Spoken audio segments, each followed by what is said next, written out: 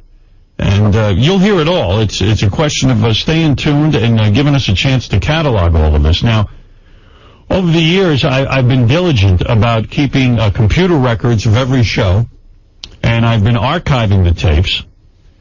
So this is at least in some sort of order. It's not like it's just a bunch of tapes all sitting around with no ability to know what's on them. We're pretty well cataloged, but we need to even do more. Well, that'd be great, Howard. Joe Walsh was the best, and Bush, when Bush was in there live, that was great. And the song parody contest, got to get that on, man. That was some of the best. Yep, we're going to put it all out there for you. Stone Temple Pilots always were good. Many performances. That's all I want to know. Thanks a lot, Howard. Real good. Yeah, you'll have it all, I promise you. You are a subscriber to Sirius, and we take our obligation to you very seriously. We will make sure that stuff gets out there to you. I got to take a break. Screech is coming in. And you say, why is Screech coming in? He's in danger of losing his house. He wants to appeal to listeners or appeal to somebody to help him. What are you talking about? Screech, Dustin Diamond from Save the Bell. The kid from that stupid show? That kid from that dumb show. That god-awful show. What is his problem? He's got problems. Also, Louis C.K. is a comedian. He's about to start the first sitcom ever on HBO. I saw it. Very dirty. Is it? I laughed. Louis is a good friend of mine, and our friend Greg Fitzsimmons writes on the show, and, I enjoyed it. I thought it was very funny. It was, I haven't gotten to see it yet. I was just TiVoing it last night, because it sounds interesting. You were always TiVoing, Robin. But it got bad reviews, from what I understand. I remember reading. Normally with comedy, I find I disagree with reviews. Yeah? Anybody see this Meredith Vieira roast? I did not. I got to hear some of that. I wanted to partake of that roast after our roast. How bad is this going to be? I haven't heard a single clip from this. J.D. pulled about 1, 2, 3, 4, 5, 6, 7, 8 clips. Who's roasting her? Barbara Walters roasts Meredith Vieira on The View. What do we got here, J.D.? I think it's all good. The only bad one is Joy Behar because she did a lot of visual things. Right. So I pulled it anyway, but I would skip it. Would you say it's all good? It's funny? No. It's all bad, you mean? Gilbert Gottfried is even on there. Gilbert Gottfried roasted her? He'll take any gig. You know, you can probably also skip the Kelsey Grammer one, too. I was going to say, that's the one, I don't know, maybe Gary did reach out from. The one misstep was not having Gilbert roasted, especially with that bit where he makes fun of me giving him showbiz advice. Well, here is Barbara Walters roasting Meredith Vieira on the last day of The View with Meredith. Okay. Enough tears. Hello and welcome to our special roast of Meredith Vieira. I wish I had learned to pronounce her name. As the saying goes, you only roast the ones you love. Just keep remembering that. And Meredith, you are a wonderful, also a very highly emotional person who can break into tears at the drop of a hat.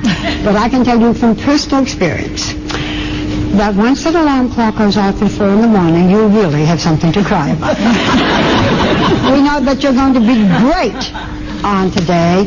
We just hope that, given your drinking habit, that you'll be able to tell today from tomorrow.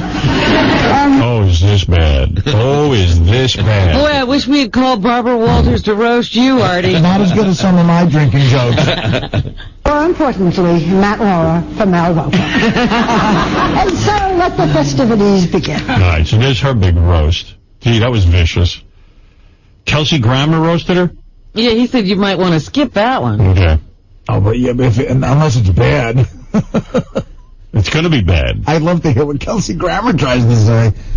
Before we start the roast, Kelsey Grammer and his beautiful wife, Camille. Why am I not playing It's basically, the bit is he goes to show a clip of Meredith, but it's actually a clip of him in X-Men 3. So it's really bad? Yeah. Okay. I don't know if I can sit through that, Artie. Well, no, I'm saying it doesn't sound like he does anything. Yeah, he doesn't say anything, I guess.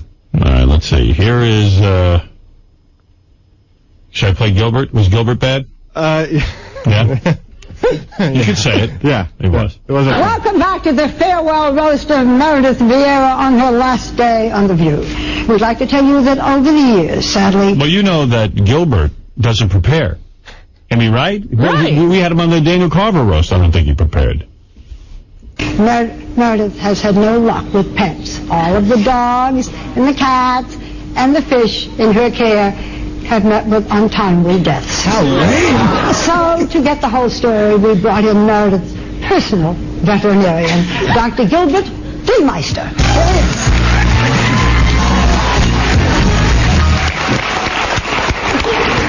Thank you. I'm sorry I'm late.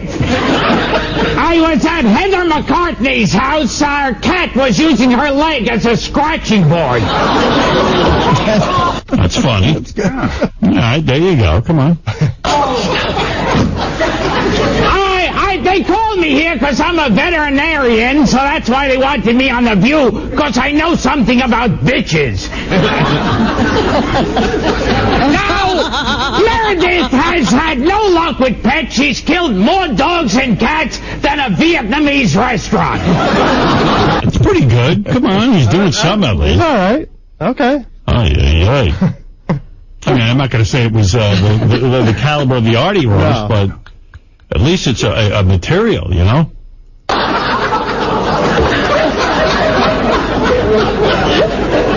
last dog I had to put to sleep. I forced it to watch a Barbara Walters special.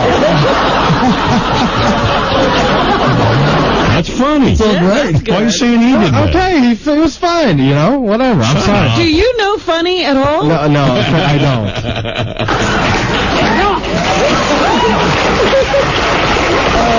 I'm just saying that because I find your specials really dull. That's nothing personal. You know, Meredith really identifies with animals. Last time I saw her leaving the ladies' room, she had kitty litter stuck to her ass. Backstage, the producers were saying, can you change it to butt instead of ass? That's why I hate doing this show. In my last experiment, I had to cross a dog with a parrot. So now I have an animal that hunts your leg and can't stop talking about it. That's going downhill. Wow. All right, he had a couple of runs. At least he prepared. I love that he said that they censored Button Ass and he hates doing the show. That's good. Is that really it? I mean, Mario Cantone did something, and Joe Nervers. They had professional. I wish they would have had, Star Jones and Elizabeth had to do something, but they refused. I read in the paper. Yeah. Oh, really? Well, because they'd probably be bad, I'm sure. Because they're not funny? Yeah. Same reason me and Robin refused. Maybe it's not their thing. Right. Was Mary Cantone funny? Mary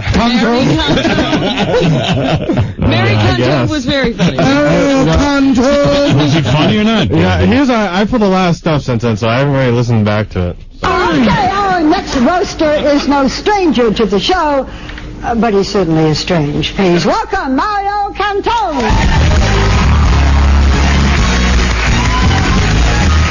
Thank you.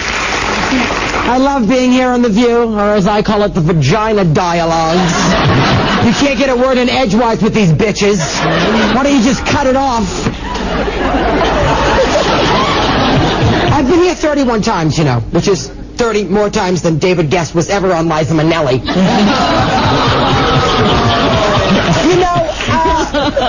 It's really nice sitting next to Joan Rivers, who is 90% plastic at this point. It is really weird to me. Okay, here I go again claiming credit for stuff, and I certainly never invented roasting. I mean, it's been around. It's a long tradition. Yes. But it is interesting to me that we started roasting people on this show, our own people, like Artie and Ralph and Ronnie. And then suddenly the bright idea to roast Meredith Vieira. I don't know. Is that me being, again, wanting all the credit in the world?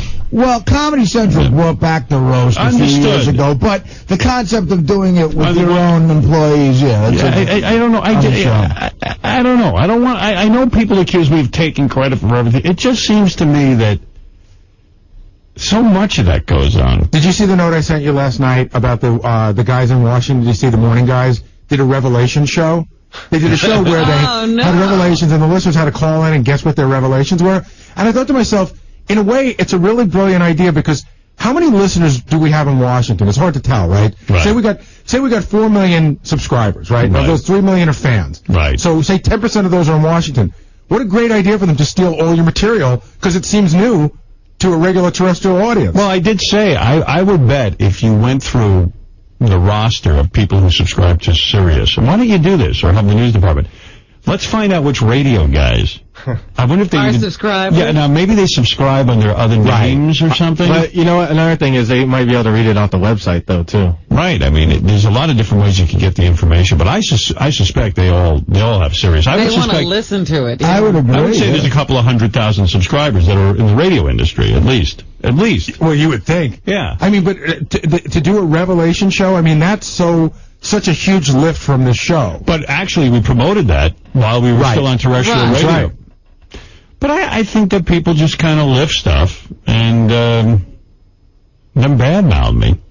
Yeah, I think kind of don't understand. I think people lift stuff and twist it, give it a little tiny twist, so that in their mind they can make themselves believe that it's fresh and new in theirs. Yeah. Do you know what I mean? Yeah. Well, we didn't do the Revelation show. We did a show where we talked about something else, and then they think that they thought of it. Yeah.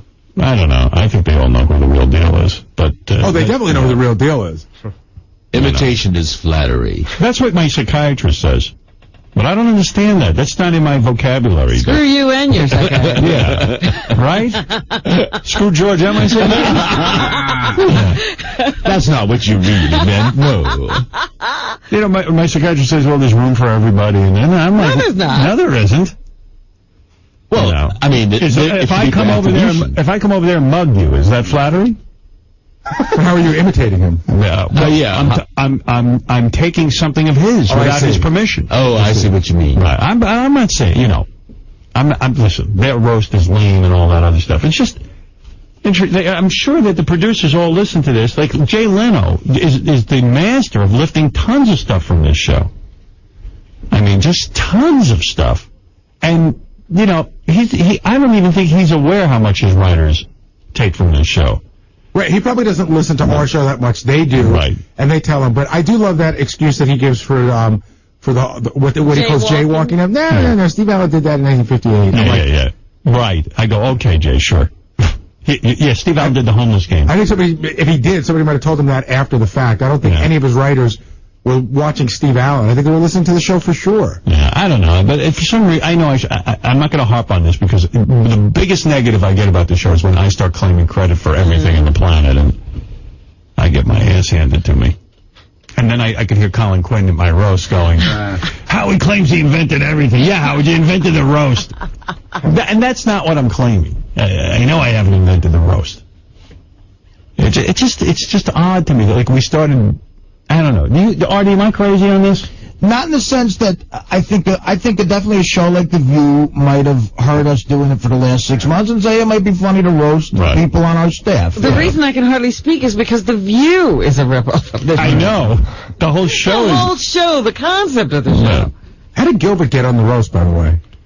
He just doesn't seem like a View guest. Well, he isn't, but they needed somebody, a comic, to come on and roast, and you know, Gilbert does that kind of thing. God, did you think of him for mine? Because that's the only thing we missed, I think. He would have been so great. You know, I think we did think of him when we figured we were trying to rotate people. He did the one before. We were just trying to move new people in. You figured Crackhead Bob was Well, that was a last-minute entrant. Hey, I thought Crackhead Bob was... You know what? I should have coached Crackhead Bob, because he could have really been... He should have, He didn't go for it. Yeah, he should have done a whole... Quite frankly, Mary Ann, sort of, I'm glad she was short, but, I mean, why'd you even show up? She did a minute. I know. 40 seconds. What, did you want more? Yeah, I'm saying, it would have been fun. She didn't put herself out there, in other words. Like, she should have done longer, so if she bombed, we would have had something to make fun of. Well, she was also very nice to you, in a way. Yeah, she was looking at me like sweet. And, you know. I gave her 90 seconds, just so you know. I told her, like, minute and a half, 2 minutes tops. But Jimmy she Long bailed, Branch. sort of. Jimmy, hi, you're on the air in Long Branch, New Jersey. Howard, yes, Howard, sir, we speak your name. We speak your name. We speak your names. We speak your names. We speak your names. We speak your names. We speak your names. Hey, Jimmy. defend you all day long to everybody who doesn't listen to you 100%, but you did not invent the fucking roast. I'm sorry. No, I'm not claiming. He said that. I just woke up, turned my series on, and I heard that. Yeah, Jimmy, I'm not saying I invented the roast by any means or stretch of the imagination. I just said I thought it was an interesting coincidence that we started roasting our own, and then the View starts roasting their own. You know what I mean? Did the View start roasting their own? Oh, my bad, then. Yeah. Man, everybody does bite off you, though. Howard, you're the fucking greatest. Artie, you kick fucking ass. And Fred, you fucking rock. Robin, you're all right. Thank you. He's anti-woman, Robin. Hey, I have a lot of our audience. I haven't. Yes, we speak your names. Lisa G wants to do some headlines. Here's what's going on in the Howard 100 newsroom, and then I'll throw it to George Takei to do an announce. I haven't asked him to announce anything. That's true. Not all morning. That's right. But first, I'm ready. Lisa G. Well. Hey now. Hey now. What do you say, Lisa? We got a lot of stuff going on. What do we got? All right, so Crazy Alice had some more than a few unkind words for our very own Penny Crone yesterday here on your show. Yes, she really handed it to her. Well, guess who called Alice? Who? Penny? Penny. Oh, dear. Ooh, I gotta hear that. Penny better get a thick skin. Me and Robin haven't called Alice yet. I'll tell you one thing about Penny. She does not take shit from anybody. Go ahead. Right. And what transpired? Well, we're going to play the phone call today. I'll let you know. Great. Oh, I love the Howard 100 News. I really, truly do. All right, a Stern fan has alerted us that a multi-CD set of the Artie Lang roast is already on eBay with a few bidders. Really? So we're going to look into that. Okay, guys, we got to sell subscriptions. Don't be doing that. That's, that's like copyrighted material. I heard a lot of depressing shit about stuff like that. Yeah, come on.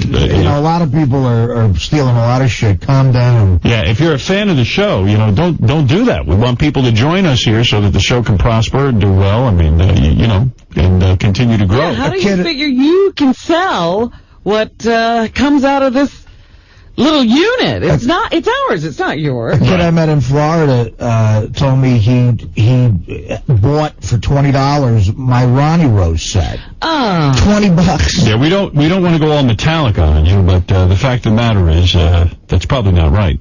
I never thought that was right, taking somebody's material and selling it. But yes, go ahead, Lisa. Okay. By the way, thank the news department for promoting that on the news and telling people where they can get it. But go ahead. I know they. Yeah, we're happy to stop it. We stopped the bootleg T-shirts of Artie's roast. I know you do. So I'm kidding. Yes, go All right. ahead. The response to George's return to the show has been overwhelming. It's unanimous. Fans want him to be a permanent part of the show. What about that, George? Do you want to be a permanent part of the show, or do you like your role as an occasional announcer? Well, I'm having a great time. I'm enjoying it thoroughly, and I'd love to be here all the time. But, my calendar has commitments. So I'll come back as often as I can. I'll tell you, in September, would you believe I'm doing another episode of Star Trek? Yeah, I heard about this. What are you talking about? It's called New Voyages, and it's not on the internet? That's right. It's not going to be on TV. It's not on your local movie theaters. It's going to be on your local computers and laptops. See, I'm going to be acting on your lap. Can you imagine? Lap acting. Okay, but in all seriousness, I was on the website last night. Someone tipped me off to this. It's a website where they're writing new episodes of Star Trek. Now, who are these people writing new episodes? That's the other amazing thing. They negotiated with Paramount, and they got the rights from Paramount to do that. And so, early in 2007, it's going to be on. But that's going to be shot in upstate New York. And so I blocked off a week right after I finished work on that. So I might be able to visit you again in September. All right, we look forward to that then. And it was weird because I thought it was like some sort of like guys who were just like kind of taking the Star Trek name and I didn't know what Paramount gave them permission. Wow. Wow, a webisode. I love it. Yep. Also, we've done stories in the past on Scott the Engineer's chronic lung problems. Well, we came across an interesting medical story that says if someone with the problems, someone like Scott with his chronic lung problems, if they play the harmonica, it's good for their lungs. So we're going to look into that. Because he has COPD, chronic obstructive pulmonary disease. So those stories and much more coming up on Howard 100 News all day long. All right, thanks, Lisa. Okay. Lisa G, everybody. The Howard 100 News team all day long with you. Maybe Scott will make it back into the losers as a harmonica player. Marianne from Brooklyn, go ahead. Howard, they started stifle me. I had so much material, and Colin Quinn and Lisa Lampanelli didn't want to hear it, but then they said, okay, throw me a few. I told them my jokes. They said, absolutely not. And you know what? I haven't slept in 2 nights because I really wanted to get it all out, and I feel very frustrated. First of all, Lisa Lampanelli and Colin Quinn don't run the roast. I know, but Why would you listen to them? I was intimidated, but I worked on it for 2 weeks. Why did you ask their opinion then? Oh, yeah, guys, you shouldn't have told them the jokes were bad. I was getting nervous. Howard, I'm a housewife, like Artie says. I don't have a life. Well, honey, listen, you can't blame Lisa Lampanelli and Colin Quinn. One morning and just do it quickly. Give me 2 of the jokes you use on the roast. Okay, Artie looking for sympathy 2 days before the roast to tell your father's duty story. And then I said, ever since Dana dumped Artie, the last time he was inside a woman when he visited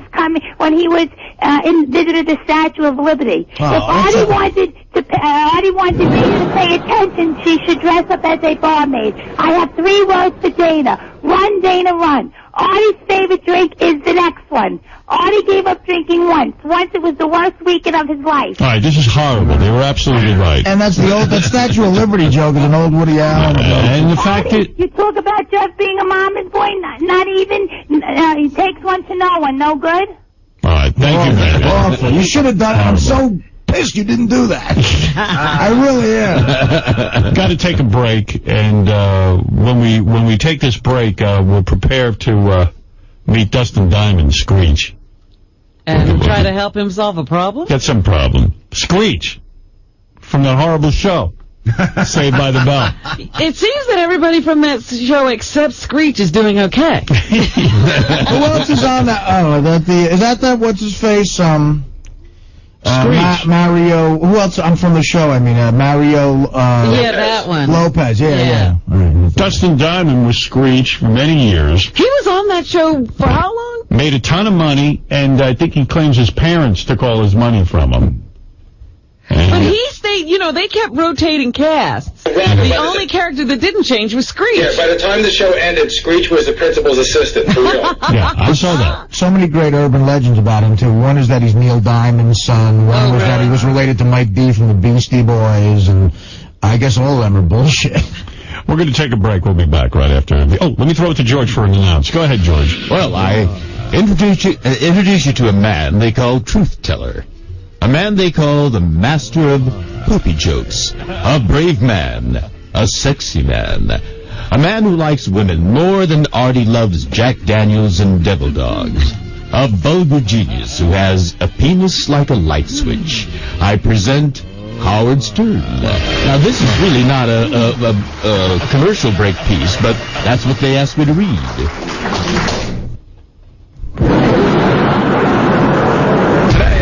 Judy, Oprah Winfrey, and the James 5 book scandal. Let's listen in. Rise up this morning, you may be seated. I want to just say that I've been in television since I was 19 years old, and I have never been in this position. Madam, you are operating somewhere in La La Land. I made a mistake. I'm speaking. I am deeply sorry about that. That's pretty messed up. You are absolutely right. I don't believe you. I don't believe you. Yep. I called in because I love the message of this book. He's a nice young man. He tried to do the right thing. So don't give me baloney. Okay? Sorry about that. Anything that he did is attributable to you. Every day I was reading email after email from so many people who had been inspired by it. And I have to say that I allowed that to cloud my judgment. That, madam, was not true. The truth does not matter. Look at me. Okay. I'm going to explain something. You're not telling the truth. Now, I could say that in many different ways. You see how dry-mouthed you get when you're lying? When you lie, your mouth gets really, really dry. Okay. And judgment for the plaintiff for the amount of $3,000. That's all. Step out. All these are excused. You may step out. The Howard Stern Show.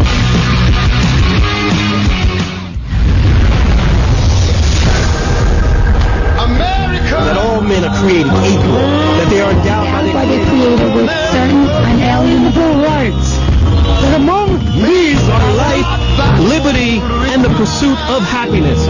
Celebrating our newfound freedoms on Howard 100 and Howard 101.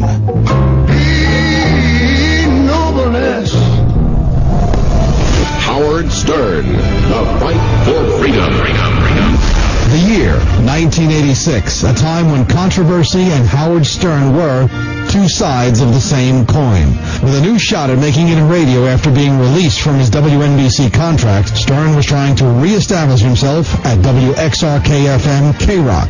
Then, a dark cloud in the form of the Reverend Donald Wildman appears over Stern's head. Stern's executive producer, Gary Dell'Abate, remembers that morning he came to work after the Federal Communications Commission issued its first warning. There were reporters outside, and I got upstairs, and Howard had the paper, and it was the headline of the paper, and I remember it being a very lonely feeling. All the gloom and doom came from a simple Stern skit that the Reverend Donald Wildman found objectionable. Howard cracked a joke that he used to pleasure himself with a picture of Aunt Jemima, and he once talked about what if he got oral from Lamb Chop the Puppet. The FCC warning was a first for Stern, and, says Gary, it sort of looked like we could be done, like we were sort of on our own, and that the company might just get rid of us rather than deal with us. But when the chips were down, Gary says K-Rock's management backed them all the way. Reflecting on the first Wildman versus Stern encounter, Dell'Abate thinks Wildman's effort was nothing but... It was a complete annoyance and a waste of a forest. For Howard 100 News, this is Mike Piazza, celebrating our newfound freedom here on Howard 100 and Howard 101.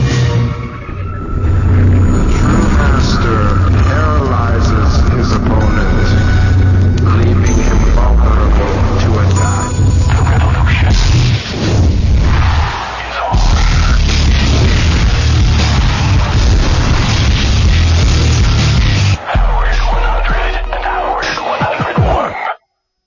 Thousands of people have doubled, tripled, even quadrupled their income, not by working harder and not by working longer hours, rather by working smarter, by working from home.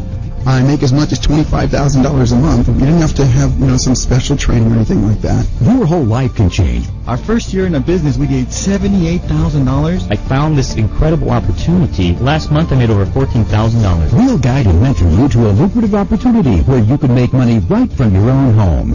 As with any independent business, there are no guarantees regarding income or success, and results will vary. I started making an extra $5,000 a month, just very, very part-time. I now make $5,000 a month, and it's simple, fun, almost magical. Go to expectitall.com and get started today. And respond now while this is still a free service. Go to expectitall.com. Expectitall.com. That's expectitall.com.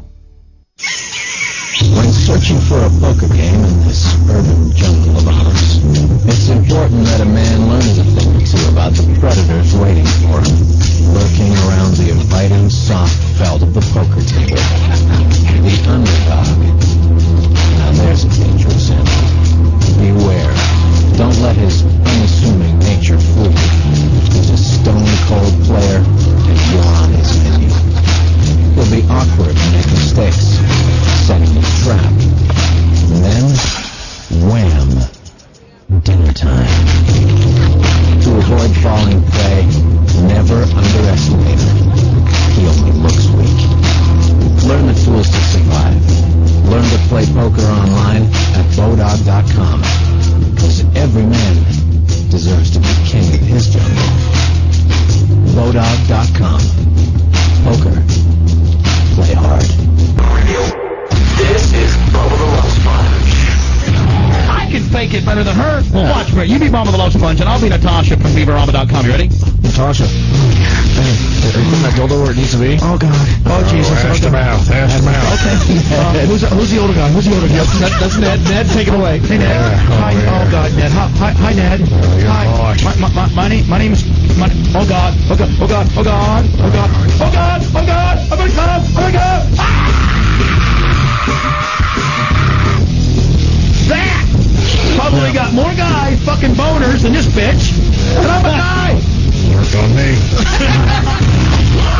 It takes a lot of energy to be this stupid. Bubba the Love Sponge on Howard 100. Hey, Phil's here with the poker chips. Nice chip set, Phil. Where'd you get it? Thanks, I got it free from PokerSource.com. What did you pay for the poker table and poker books? They were free from PokerSource.com. And this brand new iPod, too. You just sign up for online poker from a list of about a dozen poker rooms, and you get free stuff. Hey, and the shipping's free, too. Is that a new car outside? Don't tell me. PokerSource.com? No, I paid for that. With over $3 million worth of free gifts already shipped, find out what tens of thousands of online poker players already know before you sign up for online poker. Visit PokerSource.com. Well, if Greek something's what you're saying, you can come and spend the day listening to live music, eating international foods. It's a lot of fun, a whole day. Stop.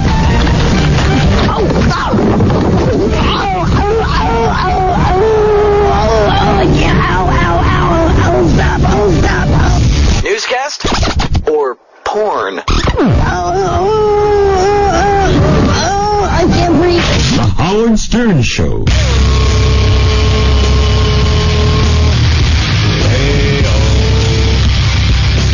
George, you want to try another announcer?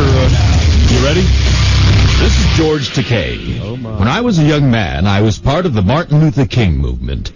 I met Martin Luther King himself. What a profoundly uplifting and empowering thing. He shook my hand, and when I met him, I felt a charge throughout my body. What a fantastic experience. When I met Howard Stern, I also had a powerful reaction. When Howard shook my hand, I felt electricity. When he introduced me to Artie, I felt aroused. Let me just say, being on the Howard Stern is a most stimulating experience. Well, isn't that nice? All right. There is George Takei, who's in with us all week. So many people want the George back, and he is back. That is the miracle of Sirius Radio. It's a miracle when George shows back up.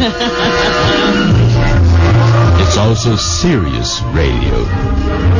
And by the way, as long as George is announcing, let me just mention that George did say something negative about Crazy Alice yesterday, and I told you Crazy Alice would call you. Yeah, we tried to warn you, George. Crazy Alice? Yes. She? What did I say about her? Remember we were playing some Crazy Alice phone calls? She was all over me. And you said, oh, she's very negative or something like that. That's all you have to say. You set her off. Oh, yeah, I see. Hi, Richard, Baba Boo, Sal, Fred, Special Fred, and Little Bean G. I just called and heard that George Takei was talking about me being ignorant. So, you know, I used to be a fan of George Takei, but that's the way he want to be. He want to be a bitch about this shit. He don't even know me. He don't know my pain like I don't know his pain. No, this motherfucker sitting on the show calling me ignorant. He's ignorant. His ass don't know nothing about me, and I don't know a damn thing about him. And when it comes to artists, don't flatter yourself. No gay man is that deaf on your big, fat, stinking, no dick, balloon belly, big gorilla face ass. You understand? So I don't like you either, Artie. You don't like me. I don't give a goddamn. You're a piece of shit to me. Anyone else don't like me. So, you know, I don't care what no queer thinking or what. He can say whatever he wants. I don't even know him. Bye-bye. I'm sorry, George. That was a tape, That's a tape. George. She left it on the voicemail. I know you were trying to talk to her, but feel free to respond. There's no talking to her. I told you. I walk right into these things on this show, don't I? Well, she leaves voicemail, you know. Oh, I see. That was voicemail. By the way, one of my favorite sounds in the whole world is Mike Walker from the National Enquirer farting.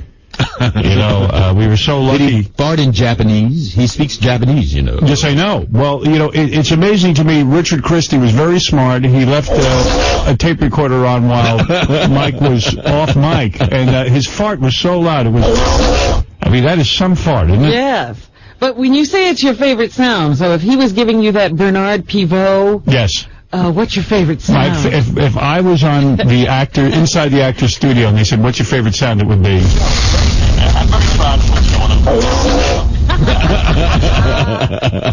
Anyway, so Richard took Mike Walker and he called that public affairs show. Oh, one of his favorites with the women? Yeah, this is pretty great. These public affairs shows are so good because Sal and Richard can line up the phones that they're the only callers. Nobody calls into these public affairs shows. They're so lame. In this brilliant phone call, the first caller is Richard actually doing the voice, playing back the voice of the host. Oh, okay. So that he's talking to himself. And then Mike Walker calls in with his fart. Sit back and enjoy. I know this is going to be a good show. I can tell by the contents, the intelligence that's coming out of my audience. I know this is going to be a great show. What I need is more scientists calling this show. All right. Hello? Hello? Yes.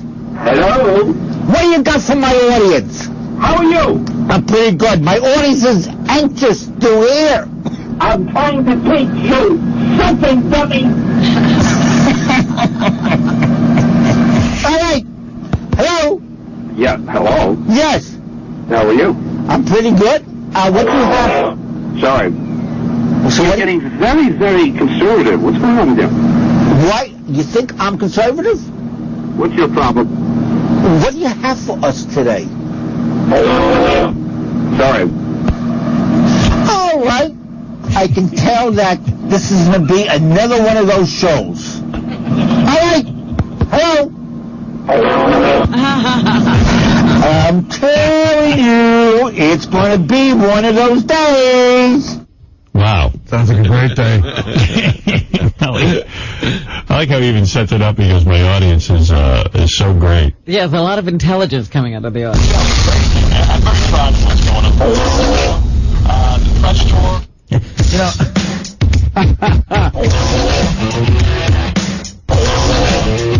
Whoa! Yeah. You know, yesterday you mentioned that you were surprised at the choice of Cynthia Nixon. Yeah. And I didn't watch the Tonys or anything, but I saw the paper today, and what you didn't say was she's dating Danny Bonaduce.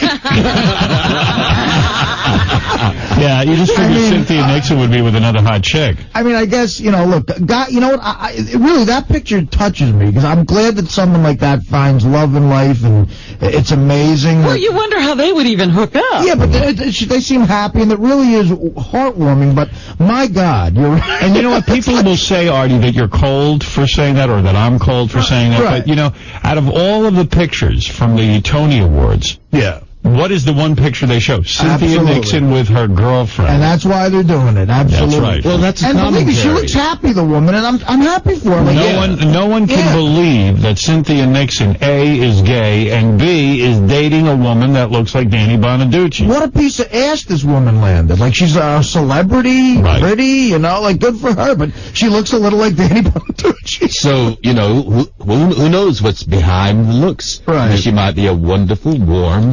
Can it, George? Yeah, No, but, you know, opposites attract. I guess so. They just happen to be the same sex. Are you calling Cynthia an asshole? What are you saying? That Cynthia's girlfriend has an incredible tongue? And we don't know about it? Her girlfriend obviously has good taste. Yeah.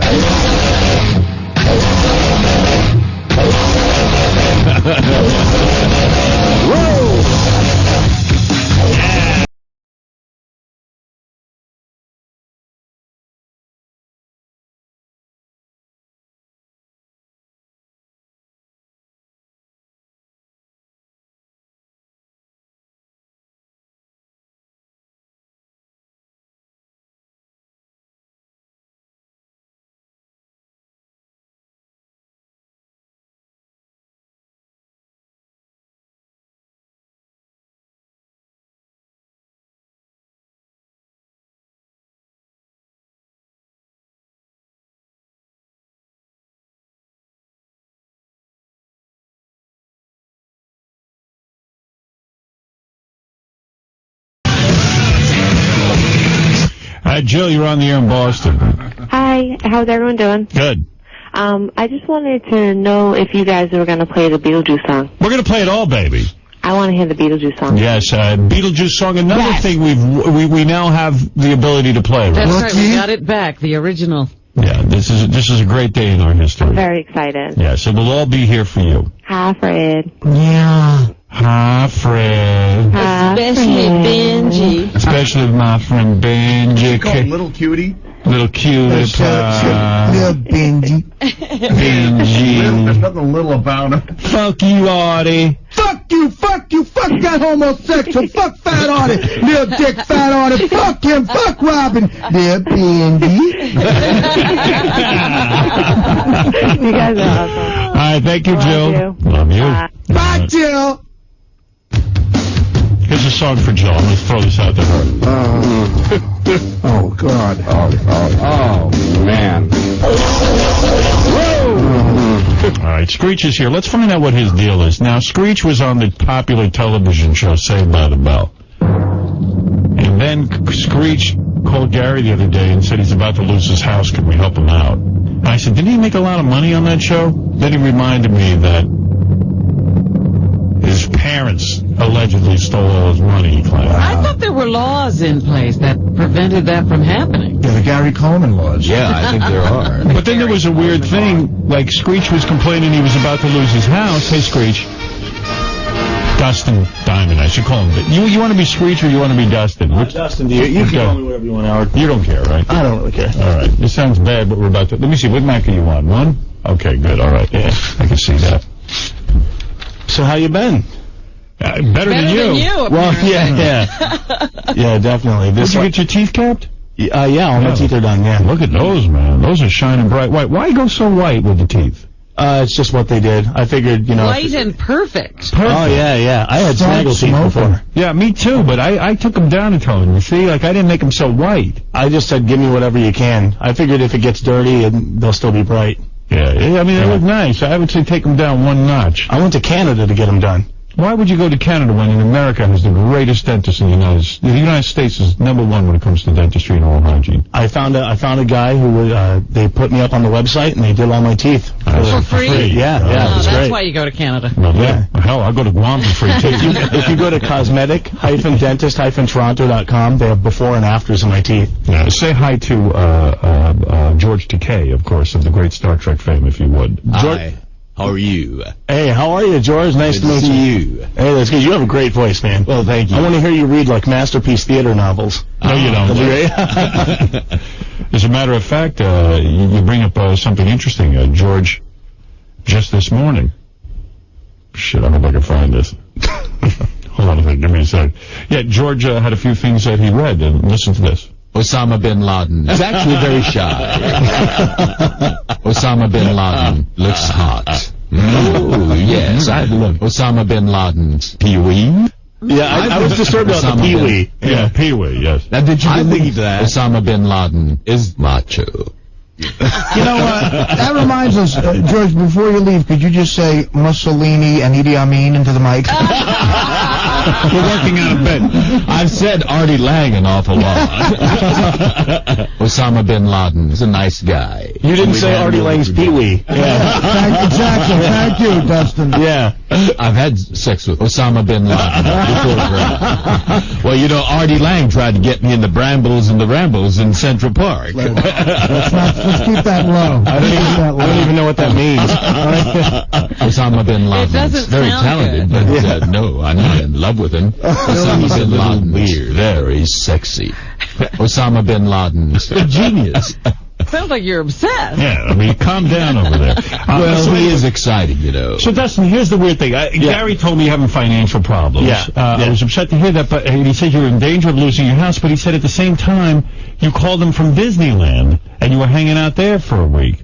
Why spend your money at Disneyland? Well, we went out to California for a meeting. Oh, I see. Yeah, for Showbiz one? Yeah. I mean, I've been doing stand-up and working. Last time I was on the show, we talked about my parents and the money deal, right? Right. But I moved on past that. I'm not a whiny, I'm not one of those child stars, right? How much money do you speculate you made from Save the Bell? All your time, you were on every incarnation of Save the Bell. You were the one actor who went on to every single episode of Save the Bell. Yeah, I'm waiting for them to call me for the prison years. I'm waiting for that to come up. Right. Yeah. Saved by the Bell, the prison years. Yeah, I did. I made probably around $2 million or so. That's it? $2 million? I would even think more. How many years? Oh, it was Saturday morning. It wasn't Saturday prime morning time. show is not prime time. You don't get the same money like in Jennifer Aniston. Right, and they signed us to like 3. We were on 10 years, and they signed us to like 3 seasons, so we couldn't negotiate per season. Oh. Yeah, at a time. So they're like, all right, sign us But for 3 you more. think when you're at the end of, the last contract, you could get a pretty good payday because you're the only name. Well, I wasn't going to do the new class. I didn't like it. The show wasn't my cup of tea. I wouldn't have watched it, but I went back on because they wanted to make money for syndication. Right. So I upped my paycheck for the new class, but by that time I was over 18. I see. Yeah, but before 18, my parents just pissed it away. Should ask for a couple of points, man. Yeah, Is that even an issue? Yeah, do or- you get anything for reruns and all that? Oh, yeah, we get that. Not merchandise, though. Yeah, except for DVDs, because DVDs weren't around in 1988 when we started. Yeah, That's changed the business. Yeah, you get some money for that, too. Weren't you protected from your parents by the... Jackie Coogan law. Yeah. But that's 25%. That's it. That's what you get. Yeah, 25% from And when they I was get the 18. rest. So it was good. 18, I had, a few $100,000, in my name. But the problem was that I moved on from there. I kind of patched things up with my dad. It was a big ordeal. Yeah. I mean, it took like 25 years. I'm 29 now, and things were really bad with your dad. You were not only angry with him for taking your money, you accused him of that. Well, it's the person you're supposed to trust most. Right. It was hard to trust your mom and dad, wasn't it? Right. And then your dad moved in with you, didn't he? Yeah, well, we always kind of lived together. I moved on, and then he came with me, and I moved 4 years ago to Wisconsin. I live in Milwaukee now. Yeah. And so I left that situation, got out on my own, and did my own thing. And I've been doing pretty successfully with stand-up. I've been selling out a lot of clubs and shows and everything. So now you're in danger of losing your house in Milwaukee? Right. And how much could your house be worth in Milwaukee? It was just appraised at $455,000. $455,000. It was $340,000 when I found it. How much of a mortgage do you have on this place? I owe like $250,000. You owe $250,000. Your monthly nut is what? It's like $2,400. $2,400 And you a month. can't make that? Well, the problem is that we're not married yet, but soon. My better half, Jennifer, and I had our first child where we're going to on 2005. This is when all this started. And it started growing ectopic, I think is what it is. Atopic. It started growing in the tube. Yes. And very dangerous. It almost killed her. It's ectopic. Yeah, we lost the baby. Oh. And that hit us for about $125,000. Why so much? Because what? She had to have a fallopian tube and an ovary removed. Wow. She was in the hospital for a long time. We did the Jeff Foxworthy event for the Duke's Children's Hospital. Right. And we do that every year. So you're saying you're bankrupt? She had a relapse. No, I'm doing fine, but the problem is that my credit sucks. Right. Let's just get that out of the way. Why does your credit suck? My parents pissing away my money when I was younger. Okay. I mean, by the time I was 18, I didn't have, all the knowledge of, accounting and all the stuff I should have had. Right. So my parents kind of, they wanted to keep me in the dark, so they could keep, having the gravy train coming. Right. So, long story short is, I can't get a loan. I can't get a regular mortgage loan. And, this guy was a cousin of a friend of mine who did agent work, and he said, I have this property, I'll finance you on a land contract. I don't know what a land contract is. I'm not a, real estate guy. So, I got the deal, been living there, since 2003, so 3 years, right? And, now the house has gone up in value. They're developing there, and he wants the property. Right. He knows I can't get a regular loan because he had to finance me. So he said, you know what? You have 30 days, give me $250,000 or get out. Because he wants the property, he wants the money now. Right. I have more equity in the house, just about, the same as what I owe on it. So, I mean, Wow, man, you really do make bad business decisions, don't you? Why? If somebody I couldn't have gotten a house otherwise. But if somebody was offering you some kind of weird land, whatever he called it, wouldn't you find out what it is and what you... Well, I get that. He's calling in the loan right away, and it's his right to do it, I guess. Yeah. The point is, Dustin went ahead and signed something, but he doesn't know what it was. Well, I had a lawyer, but the lawyer was his son. What? Yeah. Wow, man, Dustin, you are a mess, dude. Well, I was with the lawyer first. He said, look, my dad can get you this house, and you can move right in. It's the same as a regular loan. And I went and asked some other lawyers for some free consultation, just to check. And they said, yeah, land contract is the same thing. You have a contract that says if you pay it off. So you need to get a hold of $250 large right now. But there's shady stuff going on, too. In my contract, $450 a month is supposed to go to my property taxes. They haven't been applying that. I see. So I'm in a lawsuit with them right now, yeah. So now what do you want us to do for you?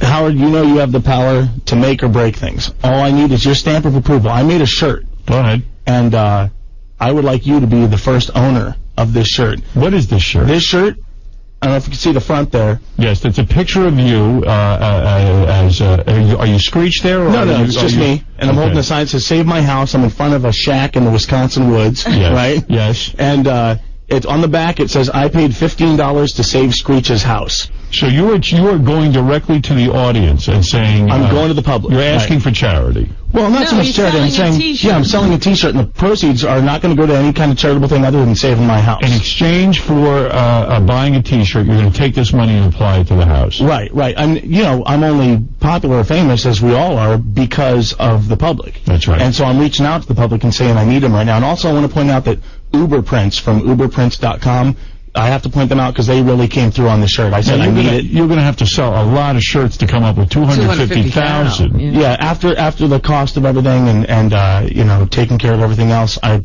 probably need to sell around 30,000 shirts. But that's not unfathomable. That's not crazy. What size is that, Dustin? This is a large. I figured, You got a double X over there? I'll buy one from you. I have a single X, and I got about 41 shirts with me right now. But I can get more. I can get a double X if you'd like. Give me a single X, and I'll give you 15. Hey, give me a double X. I'll buy him. He's well, he doesn't have a double X. Can you buy him another X? And you can go to... Is there a triple X then? I can get whatever you want made. Now, since I call myself the D-Man for the stage, I say trust the dust, right? Yeah. The D-Man, they're not T-shirts, they're D-shirts. So you can go to getdshirts.com, and that's right on the bottom. Getdshirts.com. Yeah. That's a large, you say? Yeah, this is a large, and they run pretty long and big. That should fit you, right? Do you have a medium with you? Yeah, I do. Good. Hey, Howard, can I offer Dustin a gig? Sure, go ahead. I don't know how much you make in a weekend at a club. It depends. I usually get around anywhere up to 1,000 a show. $2,000 would be good? It depends. What are we talking about? Would you like to do 10 minutes before me in Pittsburgh, July 8th and 9th? I'll give you 2 G's. Sure, yeah. My lady's from Pittsburgh, actually. Now, Artie, isn't that very generous because you're sold out already, aren't you? I am sold out already, but... I'm a dirty comic, you know. It'll come out... All right. I'm just letting you know. Then you can't work with Artie. It'll come out of my cut. But I'll give you $2,000 for 2 shows. Dude, deal. That's Look a good at you are. As long as He's a mogul. Yeah, so you're wonderful. It'd be fun. George, are you falling in love? I have been in love with it. I see the soul of this man. I think George may be fondling Artie out of the table there. I think it's a great club. You ever played a Funny Bone in Pittsburgh? Yeah, great club. I'll tell you something. I met my lady in Pittsburgh doing the Funny Bone. Well, good, because you need a place to stay. There's no more hotel rooms. Will you have a place to stay then? Oh, I don't know. I'd have to look into it. I met her at an Arby's, and I tried to... You're a lucky man. Yeah, I tried to tap it, because she was a good-looking girl, you know. I was tap it? Well, I was trying to hook up, you know, and she basically told me flat out that she's not road ass. Yeah, but did you tell her right away you screech and she should give it up? We were at I'll try and make it short. We were at Arby's, and I was, just ordering some food, and the lady behind the counter couldn't understand. You know, she's been working there 3 years. She doesn't know what a beef and cheddar is, right? And I'm cracking jokes, and this girl behind me is laughing. Right. I look back, and it's an attractive woman. Right. So I figure, and she's here. She's in the other room, actually. Oh, is she? Yeah. And so I'm saying, hey, maybe there's a chance for this. You know how it is, Artie. If you kill on stage, you got that 24 hours of ether to I know road ass, unfortunately. Yeah. So I figured, all right. I said, hey, I'm Dustin Diamond. I played Screech on Saved by the Bell. How did you throw that in right away? Well, I wanted to let her know who I was. Allay her fears. Right. I'm not just some common schmo. Like a serial killer. Right. And I'm respectable. You can point at the poor TV. Girl probably thought she was marrying into wealth.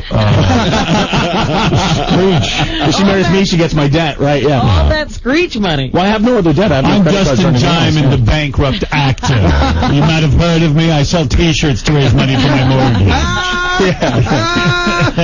Well, I respect this entrepreneurial spirit here. This is what makes America great. Well, I'm not asking for handouts, too. Absolutely not. I got a T-shirt. I'm looking at that T-shirt. You're looking for a handout now. My question is this. Yeah. Why don't you just let the house go? Well, it's my home. I moved 2,300 miles to Wisconsin, and I can't get another regular loan unless there's a mortgage guy you guys know that can help me out of this. What do I do? This is my home. I met my future wife here. She's moved in from Pittsburgh. I don't know how I conned her into that, but I got What about just letting go of the house and renting an apartment for a while? And getting your feet on the ground. Yeah, letting go of this house and not having to raise all this money. But he's got equity in it. Yeah. Yes, he does. I have a lot of... I've been living there 3 years, and I put a lot of money into it. If I let it go, then all that money is just flushed. Yeah. I've been working hard doing my stand-up, You like this, George. What if you sure the house is worth the money? What about George's bank? George has a bank. You would get me into that. George, what about that? Robin is a rascal, but George, what about that? You sit on the board of the bank. You started a bank. You're very, very well. I served as chairman at the beginning. George makes better decisions than I do, apparently. George, what about that? Would you ever consider this young man for a loan with all his bad credit? Well, we have staff to first of all vet your, that's good judgment. That's a nice way of saying no. No. Because we go for three things: character, and you have that. Location and location. No, and assets. Right, you're down there. And how big is your cock? Well, that's one rumor that is true on the internet. What, you're very full? Oh, yeah. Very big. Yeah. Are you? Everyone always acts like it's such a great thing. It's not. But, it's for reasons. Well, now I can actually mention it because, FCC stuff. But, okay, there's no way to go about this other than being gross. Okay. But, when you sit down on the toilet, there's there's Hold on a second. Your penis is so big, you hit the water when you sit down. Yeah, it's a pain, and my cock's too big. It really is, and when you can't control an erection during the day, if you get one, how big is your penis? I've never measured. I don't know, maybe. Would you measure it now? No. Why not? I just 50 bucks. Buy another T-shirt. How many T-shirts would you buy? I'll buy 4. No. It's I want to keep my woman. I don't. I could save the house. I can't save her. Yeah. Are you like 12 inches erect? Oh, not that. I mean, close, but not that. Really? Yeah. 12 inches. Probably close. No. Closer. Probably maybe like 10 or 10 and a half. George, that's quite big. No. Well, he's got assets, George. What is the third thing? He's got a big cock, George. Well, wait a minute. Let me point out something else. George says there's no more to point out. Are you beer can thick? I'm pretty good. I'm like, wow, like a windscreen on a microphone. Was your dad big? Just running the film. I mean, to be over 10 inches. Unbelievable. It's around. I mean, and you say it depends on how cold it is. Can you hurt your woman with it? You can hear the bones crack. Yeah. Does she ever say to you putting too much in? No, I'm careful. I'm a gentle soul. Do you wear a cock ring? No need. You ever hear one of those, George? Yes. The man is too big. That's all I need is like a very sensitive and considerate soul. Dustin, screw this. I'm opening for you.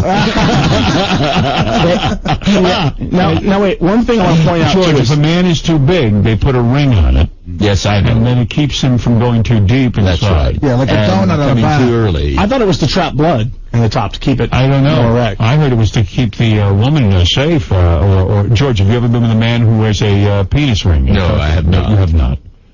Yeah, we're sorry for you. I'm so sorry. Now, I really admire his entrepreneurial spirit. I mean, we're back on that. It's not that. He's going to give him a loan. It's not that, pity me. He's going out and doing something about it. Well, one of the things, too, that the public doesn't necessarily know is that as an actor, or especially a comedian, your income changes, and when you're self-employed, getting loans is tough because they don't care. Well, how long have you been employed? Well, I'm self-employed. Well, and I incorporated. So now, 21 years in the business as an actor and a stand-up doesn't matter. It's since I incorporated 10 in inches. 2004. That'll be my next shirt. Yeah. Wow. I'll buy that. It's not a great thing. First time you ever banged a chick, was she like, whoa? Like, do chicks like? It was horrible. Why? Because there was a lot of blood. Really? Yeah. Was she hit her over the head? No. I mean, it's great for jokes. Did you beat her up to get in the pants? No. It's already right about that? It's great for jokes and stuff, but it's kind of it's a bit of a curse. Really? Yeah. God, I wouldn't know. Never made anybody bleed. Uh-oh. What you guys to the twins. Dynamic duo. Dynamic douchebags. We're big fans of Screech. Yeah. We know he needs money. We have $500 to give away. Yes. Maybe we can offer him a few stunts for the money. Would you be up for that? What kind of stunts? Yeah. Gagging on the dildo. No, come on, man. It's clean. No, well, that wasn't the determining factor, It could be fresh out of the box. What are the stunts? Taking a tea bag, No. No, he's not. Would you take a naked lap dance from me? No. Come on, man. Why would you want to give that? What kind of deals are these? You know? Would you eat this devil dog out of my ass? No. Get out of here. How about just gay chicken? Good old-fashioned gay chicken. Describe that game. It's where you put your hand on a person's, like one of our legs or both of our legs, and whoever gets their hand closest to the other guy's crotch wins the money. No, because I know that you guys won't quit. Justin, you are so right. They're two facts. That's like the game where you say, all right, I'll battle you for the duck, where it lands in the yard. You say, I'll kick you in the groin, then you kick me in the groin, and we'll keep going back and forth till one of us falls. I go first. Kick, and you can have the duck. Hey, dude, you're the one who needs the money, man. All right, get out of here. You need money, too. Tell him how dead you are. Moneybag Trump over there is fucking on a suck cock. Get out of here. And that's like I said, that's one of the things is getting a loan is the most difficult thing. Even though I've been working for a long time. But yeah, as far as a 10-inch cock, that's wow. That's not a good thing. So how much can a comedian make out there on the road? Fuck that. Let's get back to the girl who was bleeding. What do you mean the girl was bleeding? What happened? Well, I mean, because she was a virgin and there's rippage. I mean, you've got girth, you've got because length. It not what damages. It's the girth that rips the hymen and rips. So you're very wide.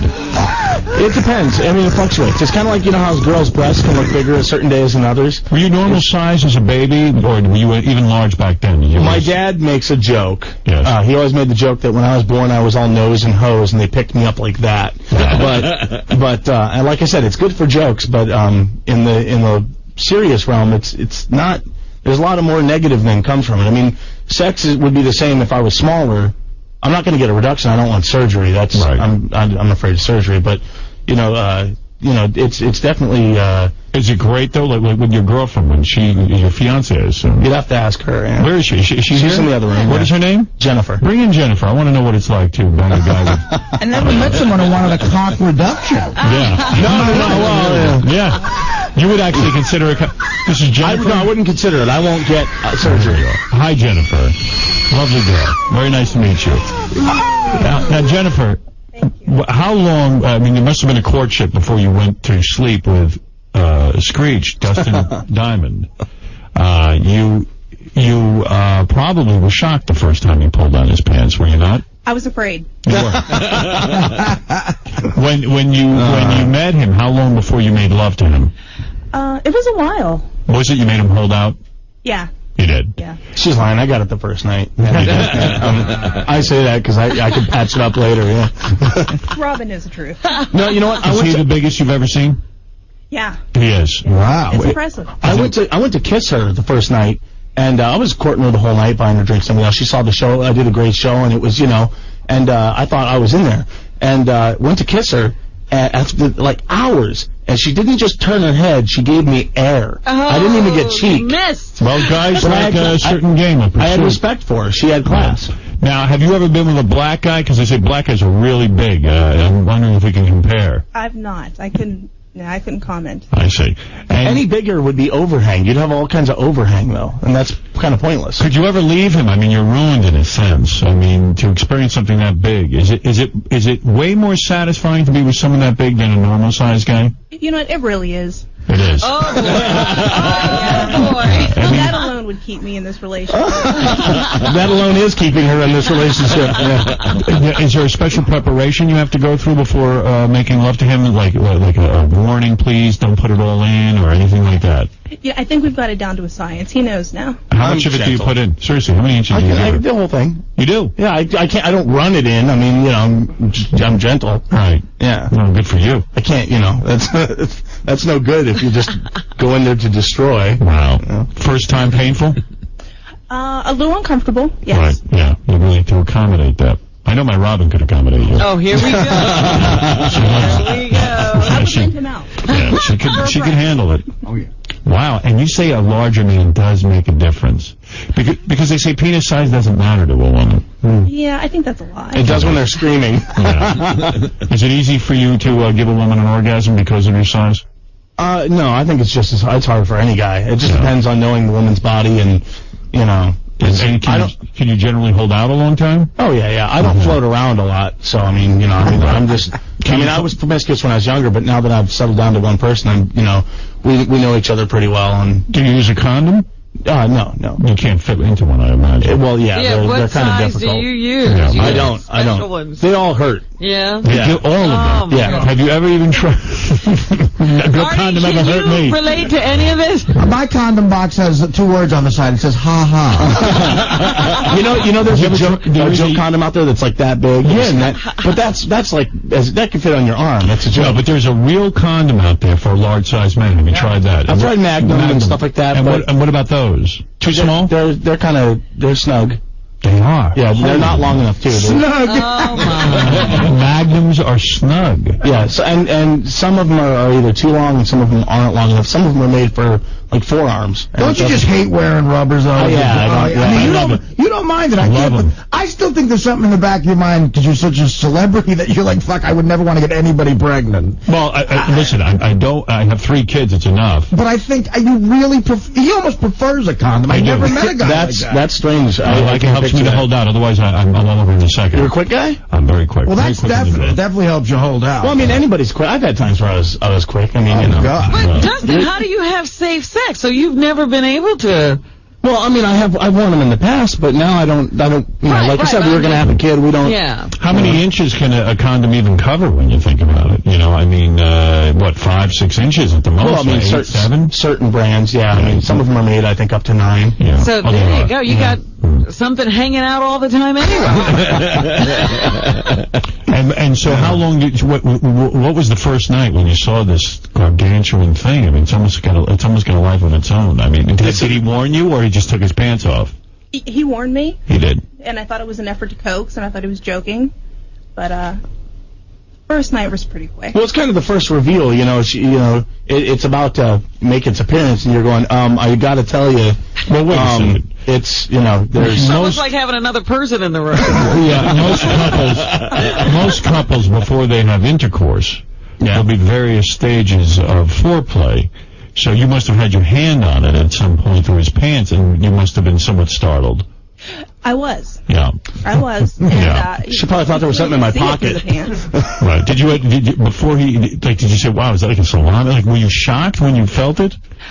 I was very shocked. Yeah. Screech. Yeah. Right. That can't be an Emmy Award. There was no end to it. There really wasn't. Wow. Isn't that something? Well, good for you, Screech. I'm happy for. What the fuck are we feeling sorry for this kid for? When he was inside of you, is that when he broke the news that he was broke? No. That came later. See, I was waiting. I'd stuff all 10 wide inches in. And then I said, listen, by the way, I'm in danger of losing my house. You see, Screech is in debt. He still gets a cute wife. Me and Howard have to make money. Oh, it's horrible. You got that cock thing going on. I have to make a lot of money with my penis. David, you're on the air. You're on with Dustin Diamond. Save his house. Buy one of his T-shirts at getdshirts.com. GETDSHIRTS.com. And he's asking you to buy one of his shirts. They're funny shirts. $15 a shirt. And if 30,000 people buy it, he gets his house and he's not evicted. David, you're on the air. Good morning. How you doing, guys? Hey. How's it going, David? Awesome. So what's going on? I'm the author of the Fix Your Credit Workbook, and there's a lot of secrets out there that can possibly help you save your house, man. Yeah, can it save it in about 30 to 45 days? Absolutely, within a 30-day period. Hey, now so? Well, there's a lot of secrets. I don't really want to tell you on the show because they're going to be coming to my house to lock me up. You hear what I'm saying? No. Cabby had one of those books. Yeah. In fact, when they arrested Cabby, he had the book out on the table. The IRS found it. That happened to me. If you want to contact us, getdshirts.com has a contact page if you want to share any financial advice or info. Well, absolutely. I'd like to talk to you off the air, but anyway, you guys can reach me at 866-NO-DEBT-6, but we definitely have a way to help you out. And there are a lot of secrets out there that people are unaware of. All right, David, sounds good. Let's see if you can help and not get him in jail. Bob Levy. Maybe David will help you without. Yeah, I've made bad decisions. I'll ask George first before I... Reverend Bob Levy, you're on the air in Cherry Hill, New Jersey. Hey, Screech, you want to save your house? Why don't you sell a T-shirt in Pittsburgh that says, I just fucked Artie out of $2,000? You want to split that shirt? What do you mean, Bob? Artie needs an opening act. He's going to get the celebrity Screech. Well, I was open, goddammit. Well, now listen, there's still going to be the middle guys, so if you're listening in Pittsburgh, don't freak out. But it'll be 3 guys. And I said it's going to be July 8th and 9th. But the only thing is it's All-Star Game weekend in Pittsburgh. Do you think you guys can find a place to stay July 8th and 9th? Yeah, then you can definitely come. And I might add a third show. I'll give you $1,000 a show. If it's 3, it's 3 G's. Okay. All right? All right, yeah, sure. I'll do that. And you got to do 10 minutes each night. And just get to the Funny Bone in Pittsburgh July 8th at 7. You don't have to call me. Just be there and you can do it. What do you mean he's going to call you? He's got to line it up, doesn't he? No, it's lined up. Just if you show up at the Funny Bone in Pittsburgh July 8th at 7, you're on. We'll call the club, Yeah, absolutely. All right, So it's not, you talking to me, Artie? What, Bob? Were you talking to me about that or Screech? No, I never take you to Pittsburgh. I know. Tell Screech he can stay at home and stick his big dick in his own ass. All right, Bob, thank you. IF'Artie.com that the T-shirt should say. It's IF Bob Levy. He's the one screaming. Bob would like 2,000, wouldn't he? Here, that's the information. Oh, cool. Good on. Bob's actually a funny guy. Yeah, he's great. All right. Let's go to Arthur. Arthur, you're on the air. Howard, mega schmegadillos to you. Same, mega schmegas. Yes, this guy's being a little bitch, Howard, don't you think? How so? He's a celebrity. I mean, and he's coming off real wrong. He's coming off very cocky and arrogant. You know, he's a celebrity. He's bitching about a $400,000 mortgage. I mean, come on, Howard. You don't think he could do stuff to get money? Well, I'm selling shirts. I'm not coming off. Dude, listen. It's an embarrassing thing to have to go through this. He's talking about his sexual prowess and his cock size. Why don't you do some porn or something, man? You don't think people pay $10 for a DVD? That is, you know what? Are you saying you would pay $10 to say Screech's cock? Fuck yeah, rather than have a shitty T-shirt. That isn't I mean, you know, if you were willing to do porn, I'm sure you could get gigs. George, what about you? How much would you pay to see his penis right now? Yeah, well, I've certainly already paid more than $10 for his T-shirt. Yes.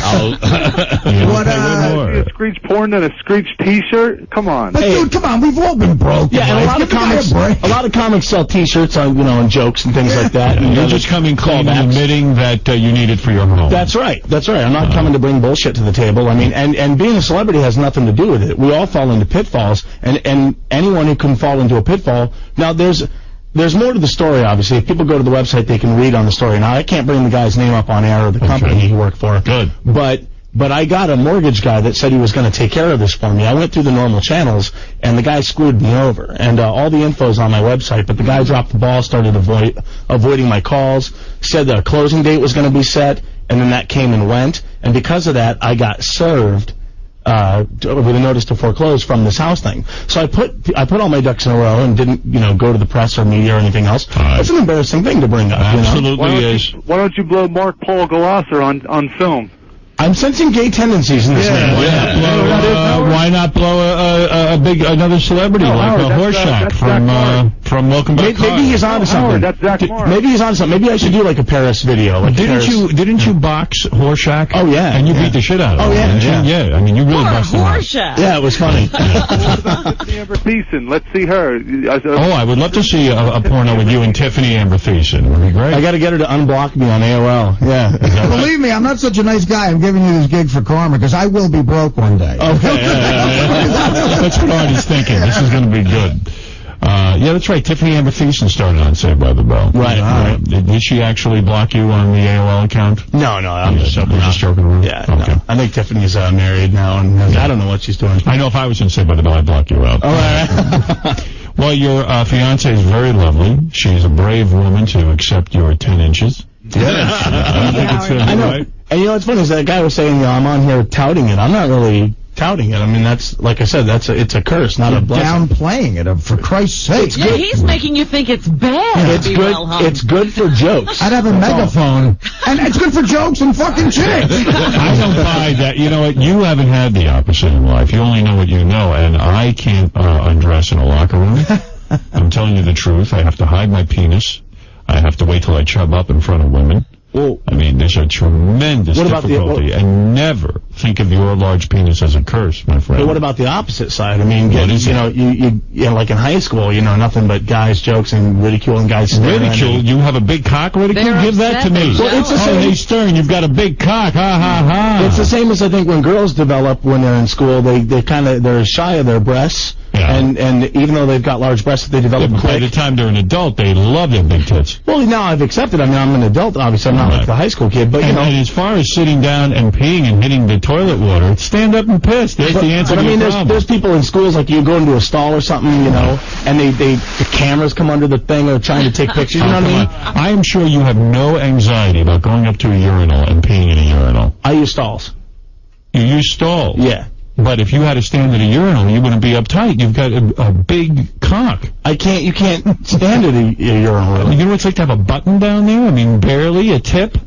Well, nothing protruding? I mean, my God, this is a blessing. Count your blessings every day. Don't you dare even look into a penis reduction. When I look down when I'm pissing in the urinal, it just looks like a stream of water coming out of a stomach.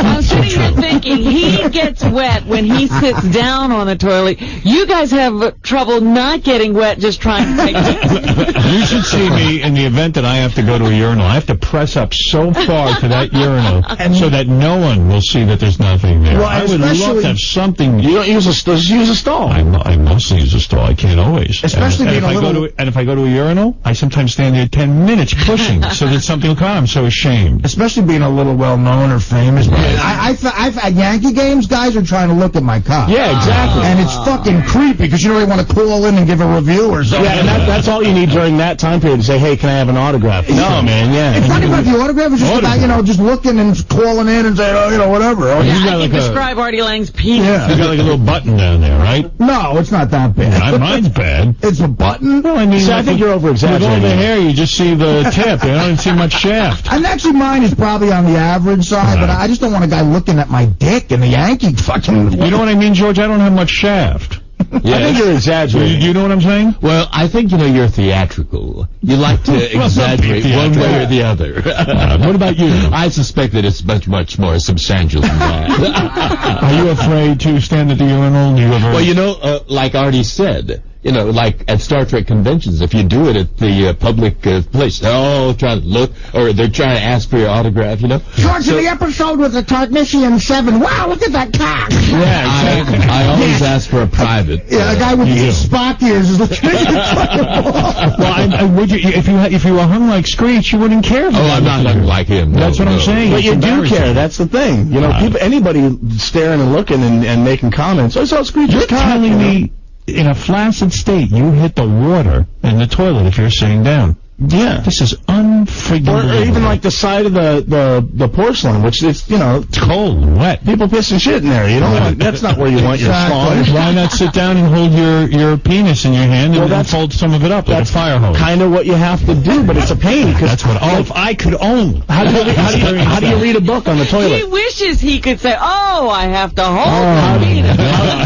It's a pain. How do you... I mean, to say to a woman, I'm not sure I can wear a condom because I'm so big and thick, none of them fit. And every woman is going to say, yeah, right. It must be great, too, because there's a time, like, right after sex when you're aroused and you're walking around and it's bigger and you feel like a fucking man, like a caveman. I have a trick I pull on Beth.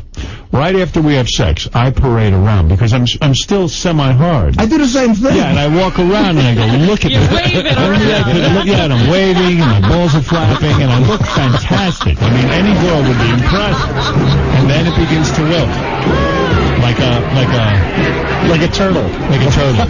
It's like Charlie. You have these superpowers, and then they slowly go away. But what Dustin is saying is there's no retraction. Yeah, he doesn't. He stays. Well, I mean, there's retraction, but it's still, You don't grow that much. In other words, you're so long. No, yeah. And you grow. Yeah. Oh my God.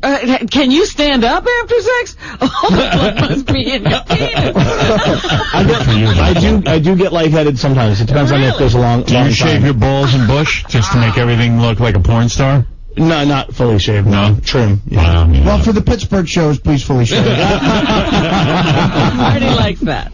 Wow, as a woman, you must be so thrilled. Thrilled, yeah. Well, orgasm every time with him? Not every time. Yeah, not every 90%? time. I try, but it just doesn't. Yeah. Really? 90%? Fairly often. See, with me and my girlfriend, it's 100%. She never has one. You think that's why you're working on now? I don't know. It could be one of the reasons. That's definitely not a check mark on my side. You could deliver the big O, Artie. She wouldn't be talking therapist. And you never need to lick your fiancée because why bother? You just stuff that massive. I wouldn't say why bother. See, that I'm good at. That's part of the fun. You do bother. I just think you never had to learn that. So a woman's probably like, just let's get on with it. My God, No. let me get that thing in me. The whole process is the fun part. Good for you. Me and Howard study eating pussy like the Torah. No, I didn't study the Torah that hard. I did. Yeah. Way harder. I don't even know what the Torah is. I'm just copying your jokes. Thank you. You know, this is fantastic. I don't care about your house. Yeah, no, I really don't give a shit about your house. Well, in fact, you know, you and your big dick can be homeless. Really, I'm starting to have to feel sorry for him. If you want somebody... I can't be homeless or But dude, if you want guys to send you money, don't bring up you got a 10-inch cock. It's not. I'm not gonna lie, but it's not something that it's like I said. It's good for jokes. Is it uncomfortable sitting there? And where is it? No. Where is it? Yeah, where do you carry Where do you keep it? Just kind of, in the front. It's in the front. Yeah. It's right in the middle or to the right or the left? Yeah, I wear boxer briefs usually, so I mean I keep it from like hanging down the leg because. How far down your leg does it hang? May I ask? The same length Stand it at is. The point to the point of your leg. Oh no, it's Wow. I'm gonna say I'll buy something. another T-shirt if you do. I'll tell you, you could be like Mark Wahlberg and Boogie Nights, like just jerk off for me and I'll buy a T-shirt. I want to say this, and I'm not joking. Believe me, to the audience, I'm not joking at all. Sal and Richard really looked excited that they might see or touch his dick. They had a genuine, I mean, they looked fruity. I was walking through the airport on Sunday and somebody said to me, could you ask Richard Christie to keep his pants on? Everyone is in full agreement. Barry, go ahead in Cleveland real quick. Louis C.K. is going to come in here and say hi to us, so I want to make sure to leave enough time, but I know there are questions for Dustin Diamond. Also, save his house, really. This is not fun for him. He got into a bad business arrangement. He has an Are opportunity. you getting better at business? That's a good question. Well, yeah. So Jennifer's pretty savvy. Yeah. I'm gonna sort it out. It's not. Well, you know what? It's not that I made a bad decision. So I mean, everybody makes bad decisions, but it's that I was taken advantage of by someone who knew real estate better than I did. Yeah, but even at 18... So like Howard said, calling in the loan, which was his right to do. Yes. The point is, even at 18, you had a couple $100,000 at your disposal, and I don't imagine you did a good job of trying to hold on to that. Let's let Barry get a word in edgewise. Yeah. Barry, go ahead. Hey now. How's it going? Hey, Barry, how are you?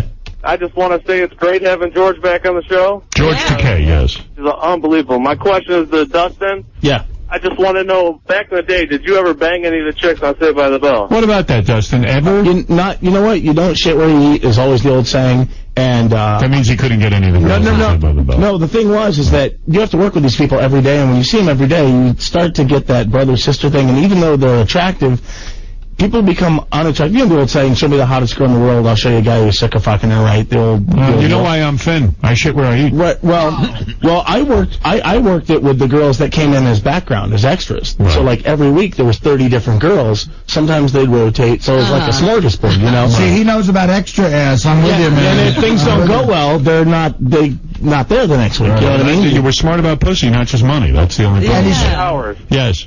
Tori Spelling was an extra. Did he hit that? No, she wasn't an extra. She was a regular returning character. Tori Spelling was never an extra, sir. No. In her life. We're all extras in her world. That's right. Yeah. All right, but you never hit her. No.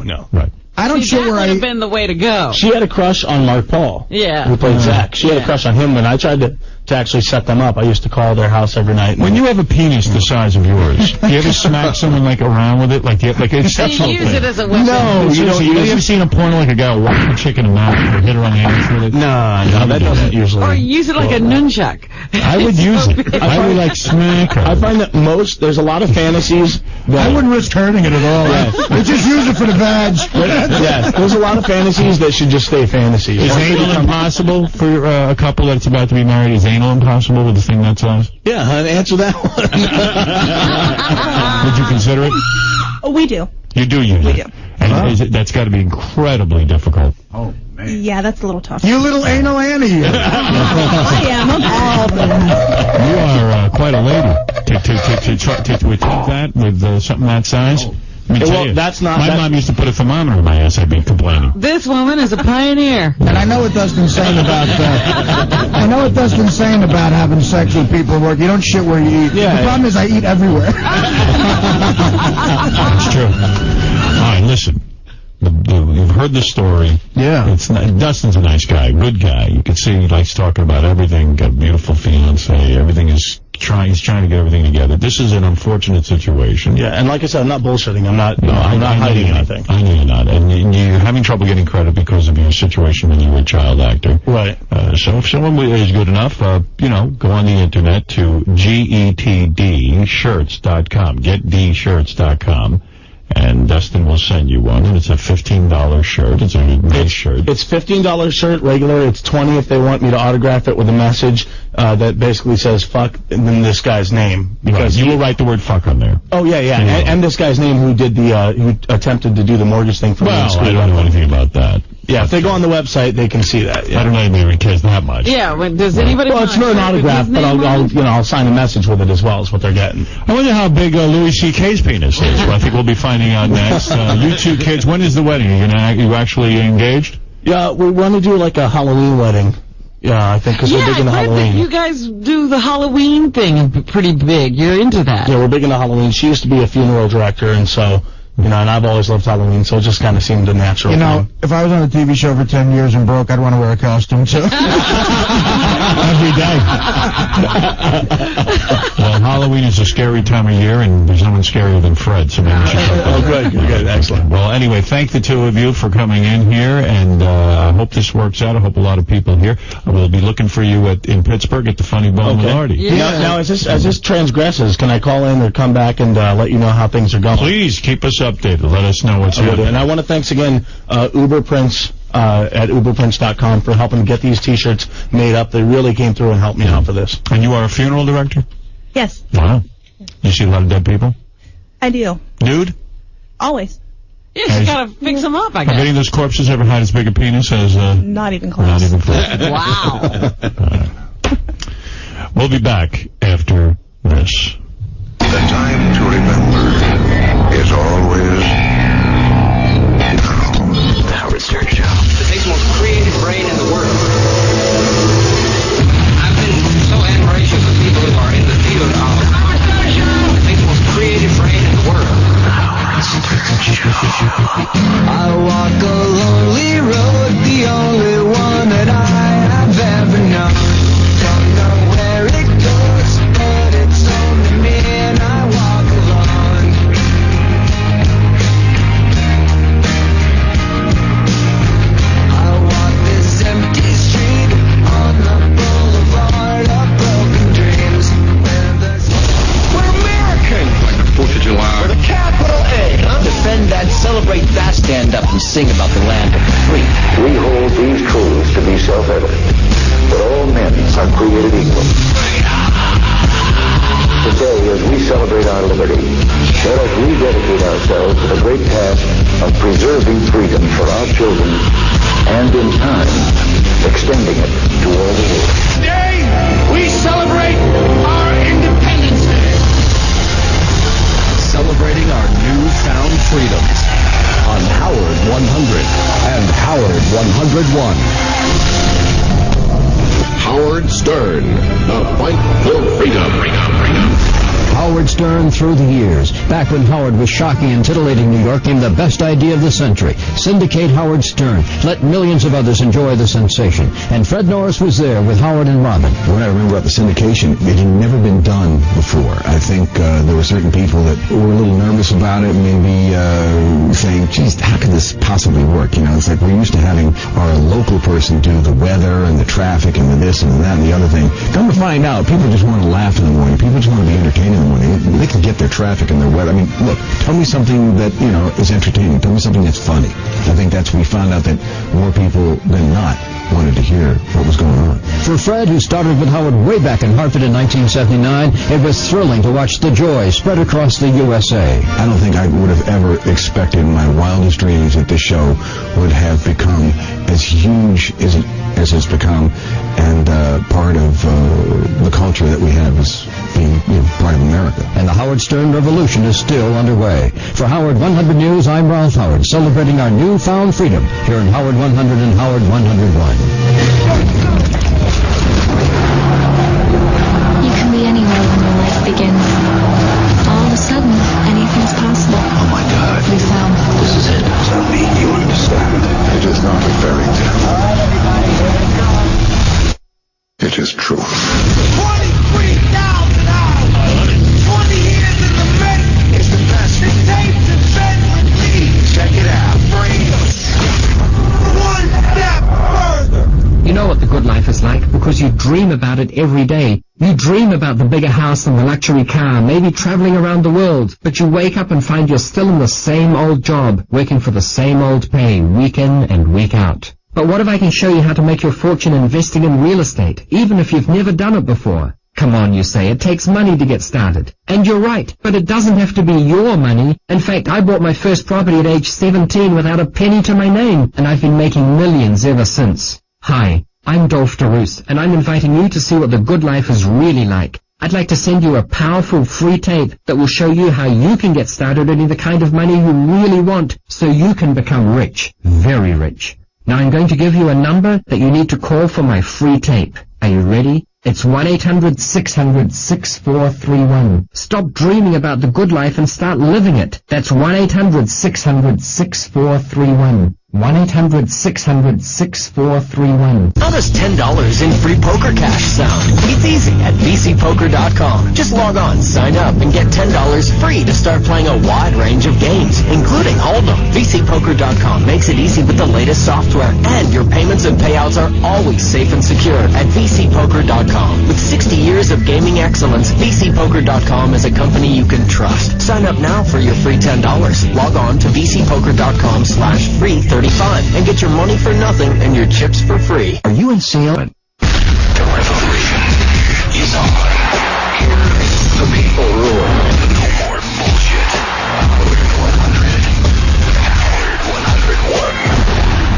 Magical. Where'd you get it? Thanks, I got it free from PokerSource.com. What did you pay for the poker table and poker books? They were free from PokerSource.com. And this brand new iPod, too. You just sign up for online poker from a list of about a dozen poker rooms, and you get free stuff. Hey, and the shipping's free, too. Is that a new car outside? Don't tell me. PokerSource.com? No, I paid for that. With over $3 million worth of free gifts already shipped, find out what tens of thousands of online poker players already know before you sign up for online poker. Visit PokerSource.com. Okay, for all you people who wear glasses, open your eyes. Your glasses aren't doing jack to improve your natural eyesight. Not one thing. Oh, don't get me wrong. You may be able to see better when you put them on, but glasses are nothing more than a crutch. A momentary patch job on a problem that may actually be improved by you. And I'm not talking about LASIK or some other surgery with people poking around your eyeballs. No, I'm talking about a simple system from Vision Improvement Technology that you can do on your own that just may strengthen your natural eyesight and help you start seeing more clearly. The award-winning doctors who created it believe it can totally eliminate or reduce your dependence on glasses or contacts once and for all. This is for real. It's a real system created by real doctors. But don't take our word for it. Let us send you a free video to see this program firsthand for yourself. A free video just for calling. Call 1-800-771-4117. That's 1-800-771-4117. 1-800-771-4117. Newsflash! After the break, we're going to interview Eric Weihenmayer, who climbed the highest mountain in the world, Mount Everest. But he's gay. He's blind. So we'll hear about that coming up. Okay, as we head to the break, a look at the 6 o'clock hour. The Howard Stern Show. If you fuck up, we'll be there.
Here's the greatest songwriter that ever lived, John Lennon. You can debate. I thought you were talking about Mozart or Beethoven. No, John Lennon. Whoops. You okay, Art?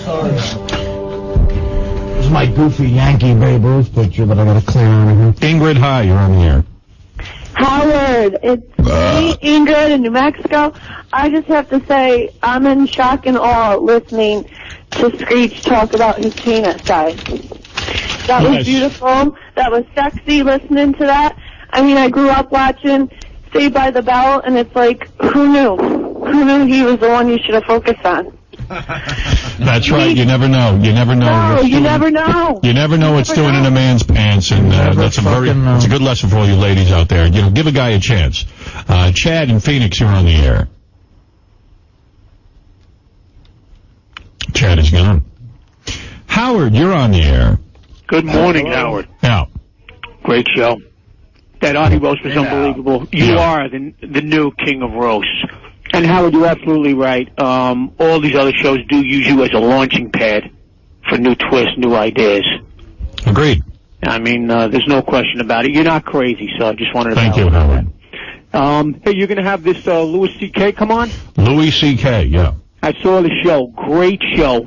HBO, it's a very good comedy that, because it's on HBO, it's a sitcom, but they can do whatever they want. I can't quite figure out how it's shot. Now, is it live? Yeah, no.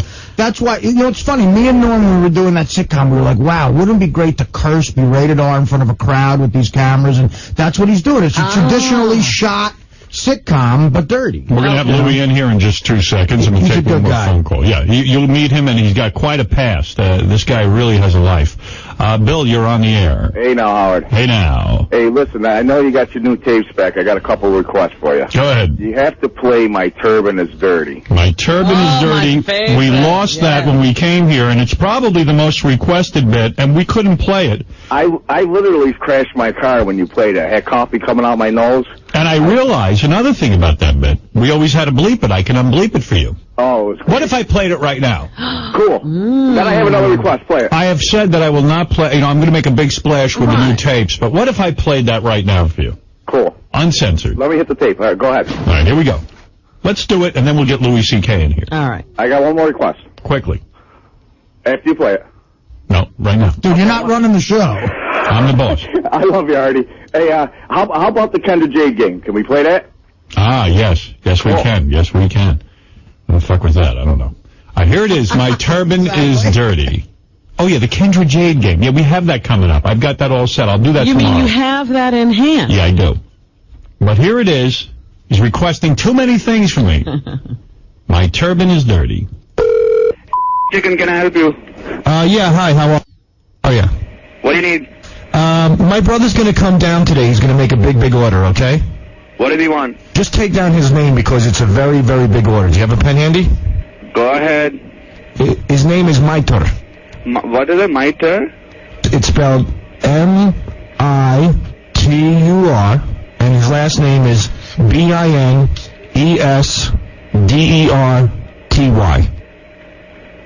My turban is dirty? Your turban is dirty? Fuck you, you motherfucker. ABC Chicken, can I help you? Hello? Yes, what can I get for you? Yeah, is your chicken fresh? It's fresh. How many pieces do you need? Is your buffalo wing sauce spicy? Yes, it's spicy. What do you want? Yeah, is your turban dirty? Your mother is dirty, you piece of shit. ABC Chicken, how can I help you? Hello? What do you need? Is Mike there? Mike who? Mike Turban is dirty? All right, there it is. I love that. All right, good to hear that. I clearly shouldn't have played that until... I know, you broke your own rule. That's right. Broke my own rule. What was that rule? My rule... Oh, sorry, George. No, George Takei. My rule was we're going to wait on all the new material from the 20-year archive that we can play, but I had to hear it. Well, you have a wealth of material there. George, I want to introduce you now to Louis C.K. Louis C.K. is a comic. He got his own sitcom on HBO, and he is here to promote it. think it's someone you need to meet. All right. And he's not selling any T-shirts to you. I don't mind. We were out there. T-shirts. We were out there buying Screech's T-shirts. It was like you could set up shop. I wonder if he hit Louis up for him. He hit me for 20. I know. He was like at Howard. Outside, I was like, Howard, should he buy one? Did he really come back for the money? There was a weird dynamic going on when he was leaving. I was like, well, I'm not going to give him $20 for the T-shirt. I saw George walk up and just give him 20. And I said, well, maybe that'll embarrass him if I do that. Yeah. He left here. He said to Gary, Howard did mention he was going to buy a T-shirt. So I gave him the 20. I said, and tell him to keep the 20. He doesn't need to sign it. I'll do the $15. I wanted to get my money's worth. I got it autographed. Good for you. That's 20 with the autograph, right? That's right. So 15. So, big shot, big star, Louis C.K. Not yet, but hello. Hello. Nice to meet you. Nice to meet you. And George Takei over there. Artie, you know. Hey, George. I met you a long time ago. Where did we meet? I was writing for Conan, and we did a bit with you. Yeah, way back when. Long time ago. I thought that you met him at a Star Trek convention. No. Conan is a Star Trek fan. Yes, he is. Oh, is he? Oh, yes, good. he's very, very... He looks like, his hair looks like a Star Trek alien. Yes. Yeah, it does, doesn't it? I've never seen so much height on here. I mean, I have height, but he's got real height. Mm-hmm. And that color. When you worked for him, did you see him spray his hair in some way to get it up there? Yeah, I mean, he didn't do it himself. He had somebody doing it, but yeah, he works on it. It's fabulous. He keeps it up. It's a big head of hair. It is, yeah. First of all, congratulations on getting your own show on HBO. I know it was a lot of work. It took you 2 years to get this thing on the air. Yeah, more or less, yeah. Yeah, and you're a stand-up comic who had a dream. You said, if I could do a sitcom on HBO, I wouldn't have to sell out to the networks, and I'd get to do the funny things I want to do. Exactly, yeah. And that's how it all worked out. It worked out, yeah. Now, I was reading your bio, and something that stuck out. I mean, there's a lot of fucked up stuff. Yeah. But the most screwy thing is that as a kid, your parents sent you to a retarded kids camp. That's right. And you're not retarded. I'm not retarded. No, I'm not. Unless I'm really borderline, like I'm. We were reading the Babe Ruth book. Yeah. And Babe Ruth's parents were so horrible. They had a bunch of kids. They didn't like Babe Ruth. Right. And they just dropped him off at an orphanage. Yeah, wow. And while you... It's like what the Red Sox did, sort of, same thing. Yeah, that's right. But I'm not sure that what happened to you is that much worse. Your parents would send you to a retarded kids camp. Yeah. Were they associated with the camp? No. What was their rationale for doing that? Well, they didn't decide to do that. It was a mistake. Oh, it was a mistake. It was, because they didn't realize you were smart? No, they didn't know the camp was retarded. Oh, I see. How long they did thought I it was take them to retarded. find out? Well, this camp, I think my teacher actually recommended it, so maybe the teacher thought I was retarded. I don't know. I actually went back and looked into it. Like, I called a counselor who I really liked, and I asked him what happened. And right. Because I just showed up there, and I looked around, and I'm like, I guess I'm retarded, from looking around. I guess I'm going to be drooling. This is how they tell kids you. with Down syndrome? There were a lot of kids. Wow. Well, kids also that had cerebral palsy, kids in wheelchairs. Some kids just had emotional problems. Like, some kids were just Maybe you had an emotional problem. Maybe. Well, I think I'm 38. Somebody would have told me by now what. Could it have been being polite all these years? If you're smart about it, though, in a way, couldn't you be king of the camp? Right. Weren't you like a Superman in a sense? Here you weren't retarded. I know when I went to camp, I couldn't play softball. I was not good at anything. You must have been the most popular and the biggest star of the camp. Not really. At a retarded camp, you were not the most popular. I was kind of a faggot at a retarded camp. Really? Yeah. Why is that? Because you stuck out? Sorry, George, I don't mean That's the N-word. To George. We've been over that. I shook a finger at him. Yeah. Do you have a retarded girlfriend? What?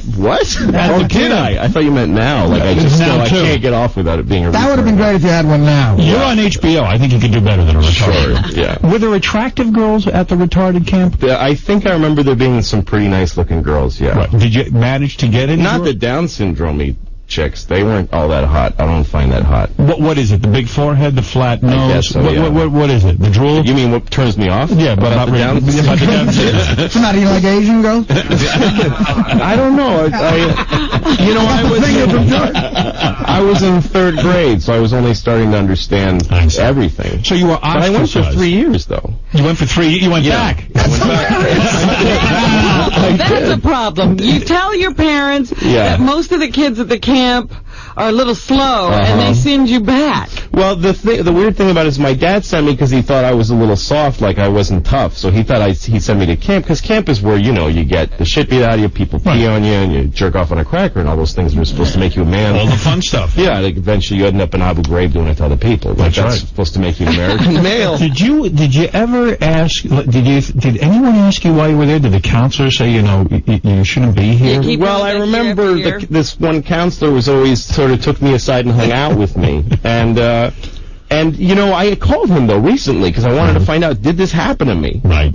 And he said, well, that camp was supposed to be a mainstreaming camp where we had normal kids and retarded kids, but nobody sent their normal kids. Right, you were the I was the only normal one kid. Stupid parents sent me. Did you find yourself dumbing it down to try to fit in? Did you ever drool or... Well, here's the thing about retarded kids is that they're dangerous. They're fucked up people. And, like, one kid used to throw a rock at me every time he saw me. Right. And so I had to cope with that this kid, every time I saw him, he'd throw a rock at me, and I had to eventually tell him, I just told him to cut it out. Do you think he was jealous of your intelligence? No, they don't think it out. They're retarded. They're not like... He didn't even probably know he could kill you with the rock. No, he had no idea. And that's what a counselor told me. I went to a counselor, and he said, well, we can't give you like an escort everywhere, so you have to confront him. What was the thinking I went up to this behind putting normal people and retarded children Well, together? they didn't want to segregate them. He was the only normal one there. the only one. So it was like the whole retarded community and me trying to get used to me. Did you ever kiss a retarded girl? By the time you started in 3rd grade, so you finished up in 6th grade. That's when guys start kissing and maybe touching some titties. Right. Did you ever put the moves on a retarded girl? No. I didn't kiss a girl till I was like, till I was a freshman in high school or something like that. Sounds like the George Takei story. No, I just had bad luck with girls. I was horny constantly. I wanted to fuck all of them. I'm reading so many. I would have had sex with a retarded girl back then, easily. You're not kidding, because I was reading about you with the prostitutes. You had quite a background. When I was younger, I used to go see the hookers sometimes, You had an odd childhood. Why did you go see hookers? I don't know, Robin. He was horny. He was horny and he couldn't get regular chicks? I couldn't get regular chicks. That's how bad it was. I don't understand that question. If you give them $20, they'll blow you. Why would you take advantage of That's why we go to hookers. Yeah, but I mean, you don't make a habit of it. I mean, you It wasn't like a habit, I guess, but I just gave it 20 to a guy for a Screech t-shirt. Yeah. We got blown. We got fucked. Were they the real, like, crack hoe types, or? Well, one time I remember on the West Side Highway in some awful place.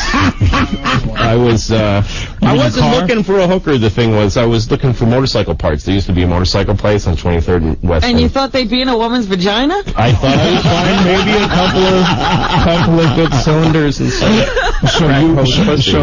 I mean, you would go a couple of times to hookers. A lot of guys won't admit this stuff, especially when they get this series on HBO. Right. I went to a few hookers, in my past. But real street hookers, like you pull your car over to the side? Yeah, this is when I was young, too. I just couldn't get with women. Like, I couldn't talk to women well, and I couldn't pick women up and stuff, so I just started...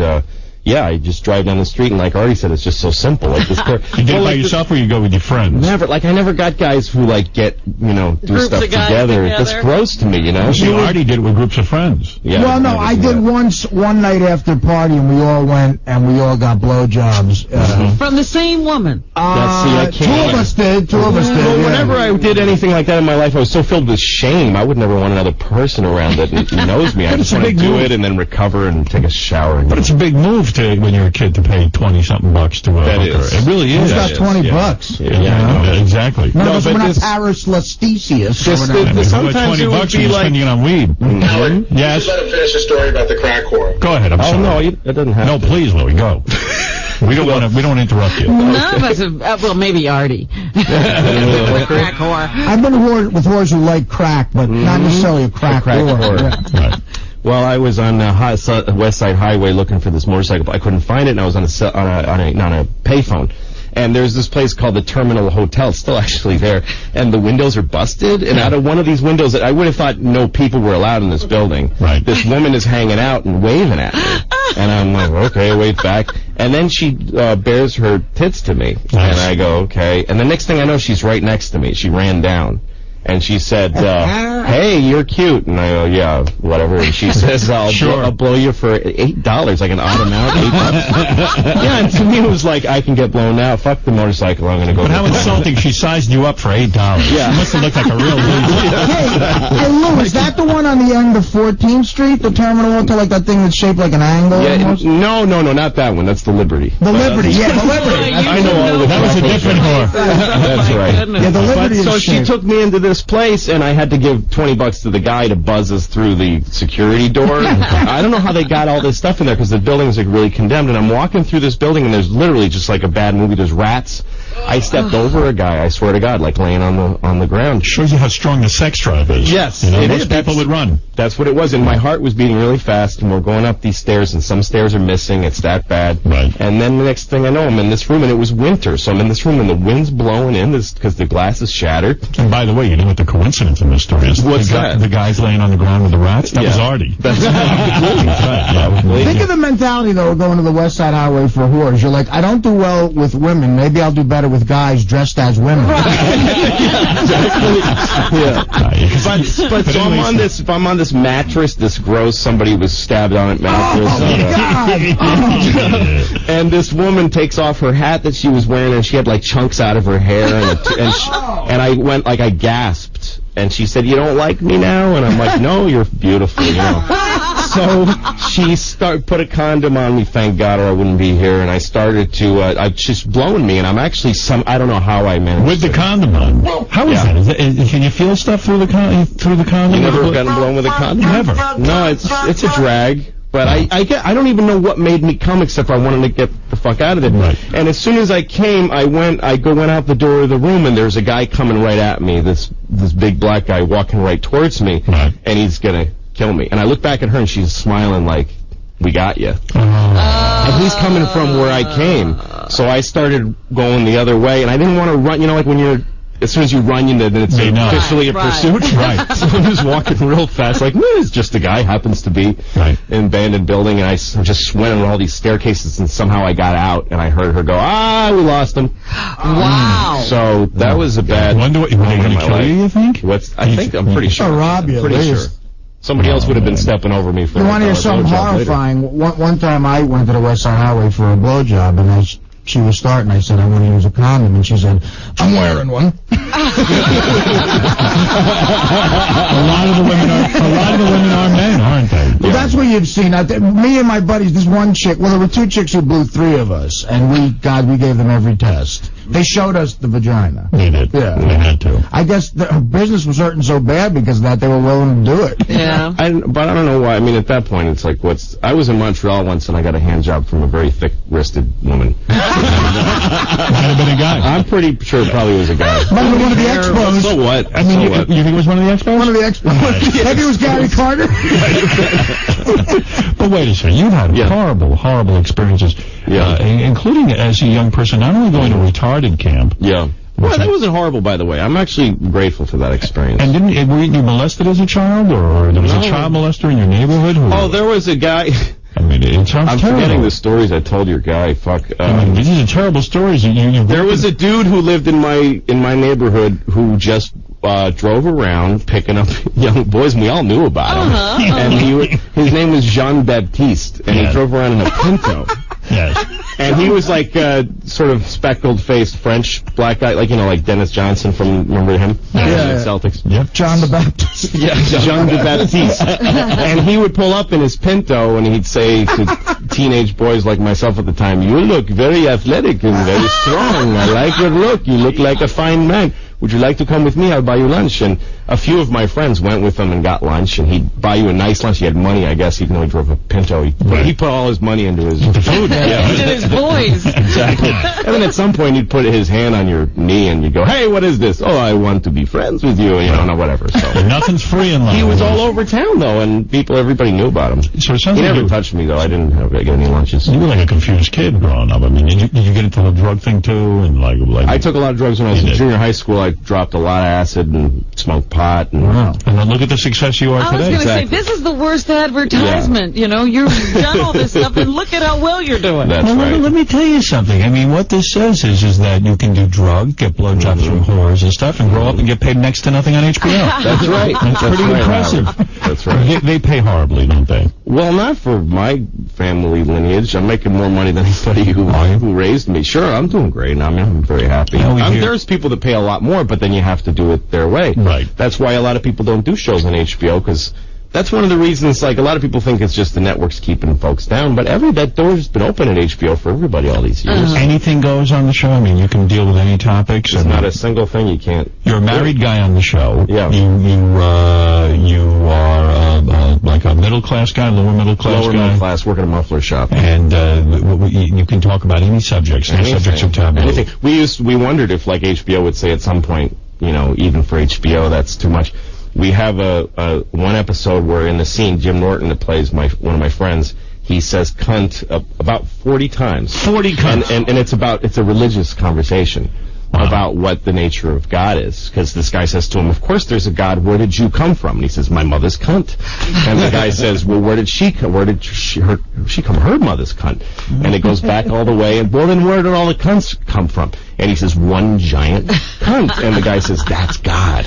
So in this show, we say that God is a giant cunt. Did you get any letters? We're waiting for the note. We're waiting for the note. We're waiting for the note from HBO, network, yeah. and they said about that episode, their only note was, you know, you mentioned TBS Broadcasting in another scene, and that's not cool because they're a partner. That was it. I love that. Yeah. And I didn't realize this about you, but you are the man responsible for the film Pootie Tang. Yes, yeah. That Chris Rock did. That's right. And you had a horrible experience with that. I wrote it? I wrote and directed Pootie Tang. But then didn't the studio lose faith in you during it? Yes, they sure did, yeah. And they took you off the film. They took me off the film. Well, I already shot it, and it was during the editing process. They hated my cut. They fired my editor, got another guy, and let me do one more cut. Chris Rock was the star. He was, one of the stars, yeah. He read the script, he liked it. I assume the studio read the script and liked it. Yeah. Wasn't that a character that was sort of on the Chris Rock show? Yeah, Pootie Tang was the character we did on the Chris Rock show. Right, and you worked on that show, and you said, hey, I created the character there, yeah. I'm going to make a movie about Pootie Tang. Well, Chris asked me, do you think there's a movie in that guy? And I said, that's a little nutty, but I'll try it. I would have told you no. Well, of course you're going to say yes. I wanted to make movies, yeah, very badly. And so that show was very popular. The networks, the studio was probably excited about it. Sure. You go out, you shoot the thing, you write the thing, you do all of it. And at what point does the studio say to you, listen, you fuck, what have you done here? I remember that point. Right. It was a great moment in my life. Who comes to see you? They summon you. I got flown out to L.A. Nice. Are you thinking, wow, I'm getting flown to LA? First class. They don't even tell First class. I have no idea. Well, I smelled something, but they took me to Paramount. You know, those gates. It's like you feel like that you're going to the White House. And I went to John Goldwyn's office. He was Samuel Goldwyn's grandson. He's a big guy, no doubt. Yeah. And so I'm in his office. I'm in the most important office at Paramount. He was running the studio at the time, and I remember I walked in and he's shaking a little. He was so mad. And he just unloads. Everybody was there that was involved in the movie. He just unloaded on me and said, this movie is unreleasable. You have wasted my money. This is irresponsible. I have a problem with everyone here. And then this guy who was the president of MTV Films, they said, well, John, I don't think you really got the film. How dare you say that to me? You start screaming at company presidents because of my movie. Wow. There was nothing redeemable about the movie. Not to him, but here's the thing. How do you go on in show business after something like that? I'll never forget that moment because I feel all I wanted to do was make movies at the time, and it was being destroyed by Samuel Goldwyn's grandson. He knows something. Yeah, a little bit. Right. And I'm sitting there, but a part of me was outside of my body going, you are in the Paramount big office being yelled at by, how fucking cool is this?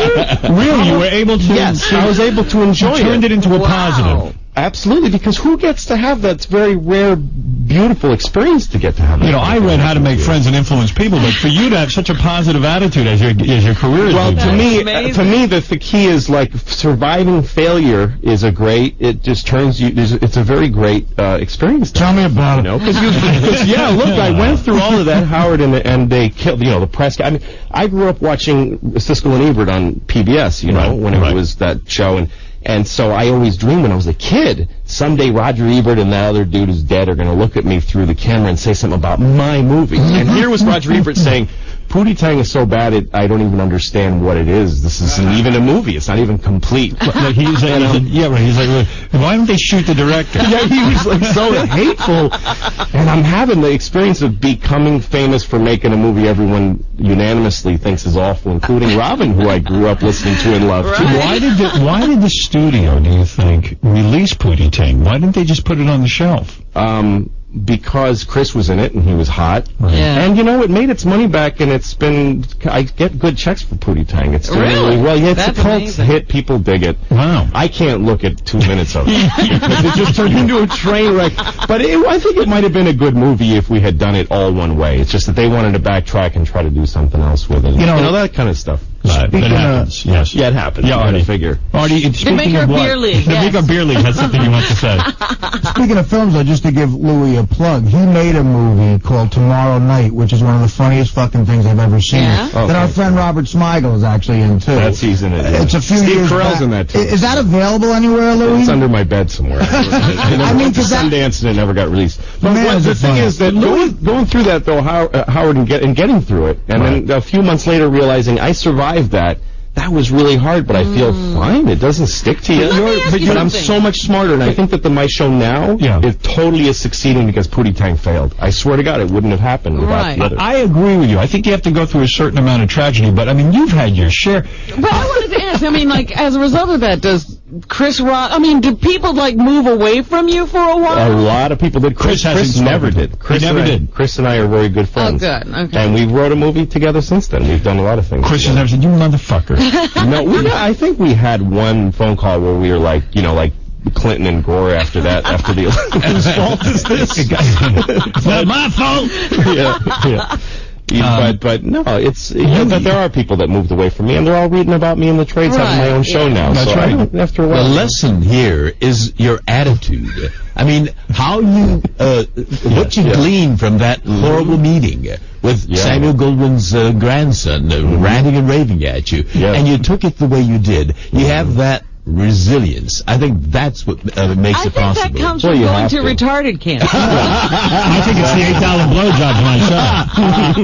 Osama bin Laden. It's actually very shy. Well, you learn what beatings life can give you, and then you go, well, I'm not afraid. And I thought when I did this show, I might get the shit kicked out of me again, but I've had the shit kicked out of me. Louis' parents, I'll give it a shot. Louis' parents moved him to Mexico when he was a little kid. That's right. He moved back to this country when he was 6 years old and didn't speak any English. That's right. Spanish was my first language. ¿Usted habla español? Sí. Qué bueno, qué bueno. Sí. Vamos a conversar en la lengua. Un poquito, pero en otra... we're on the radio right now. I can listen to that all day. No, my dad's Mexican. My father's Mexican. Oh, okay. And even though you have red hair, and I would assume you were like Irish or something. My mother's Irish, but also my father. A lot of people don't realize that Mexico is here. There's white people that are there too. Right. I'm a European Mexican. It's funny, and you say people used to call you a dirty spick, and you were like, when I first moved to Framingham, and there's a lot of Puerto Ricans there. And I didn't look like a spick, but I spoke Spanish. Right. So they call me a spick for that. What a life, I tell you. Well, I'll tell you, I'm happy for you. Married now? Married guy? Married, got 2 kids, yeah. Do you still go to hookers? No. I did it the opposite of most people. I went to hookers when I was 18 to 20, and now I'm growing up and I don't. Did you ever get any good-looking hookers, or were they all really? Sure, yeah. I mean, once I started making a little more money doing comedy when I was younger, I had a couple, but not many, and I didn't go to that many. Good-looking chicks can get hooked on heroin just as easy as ugly chicks.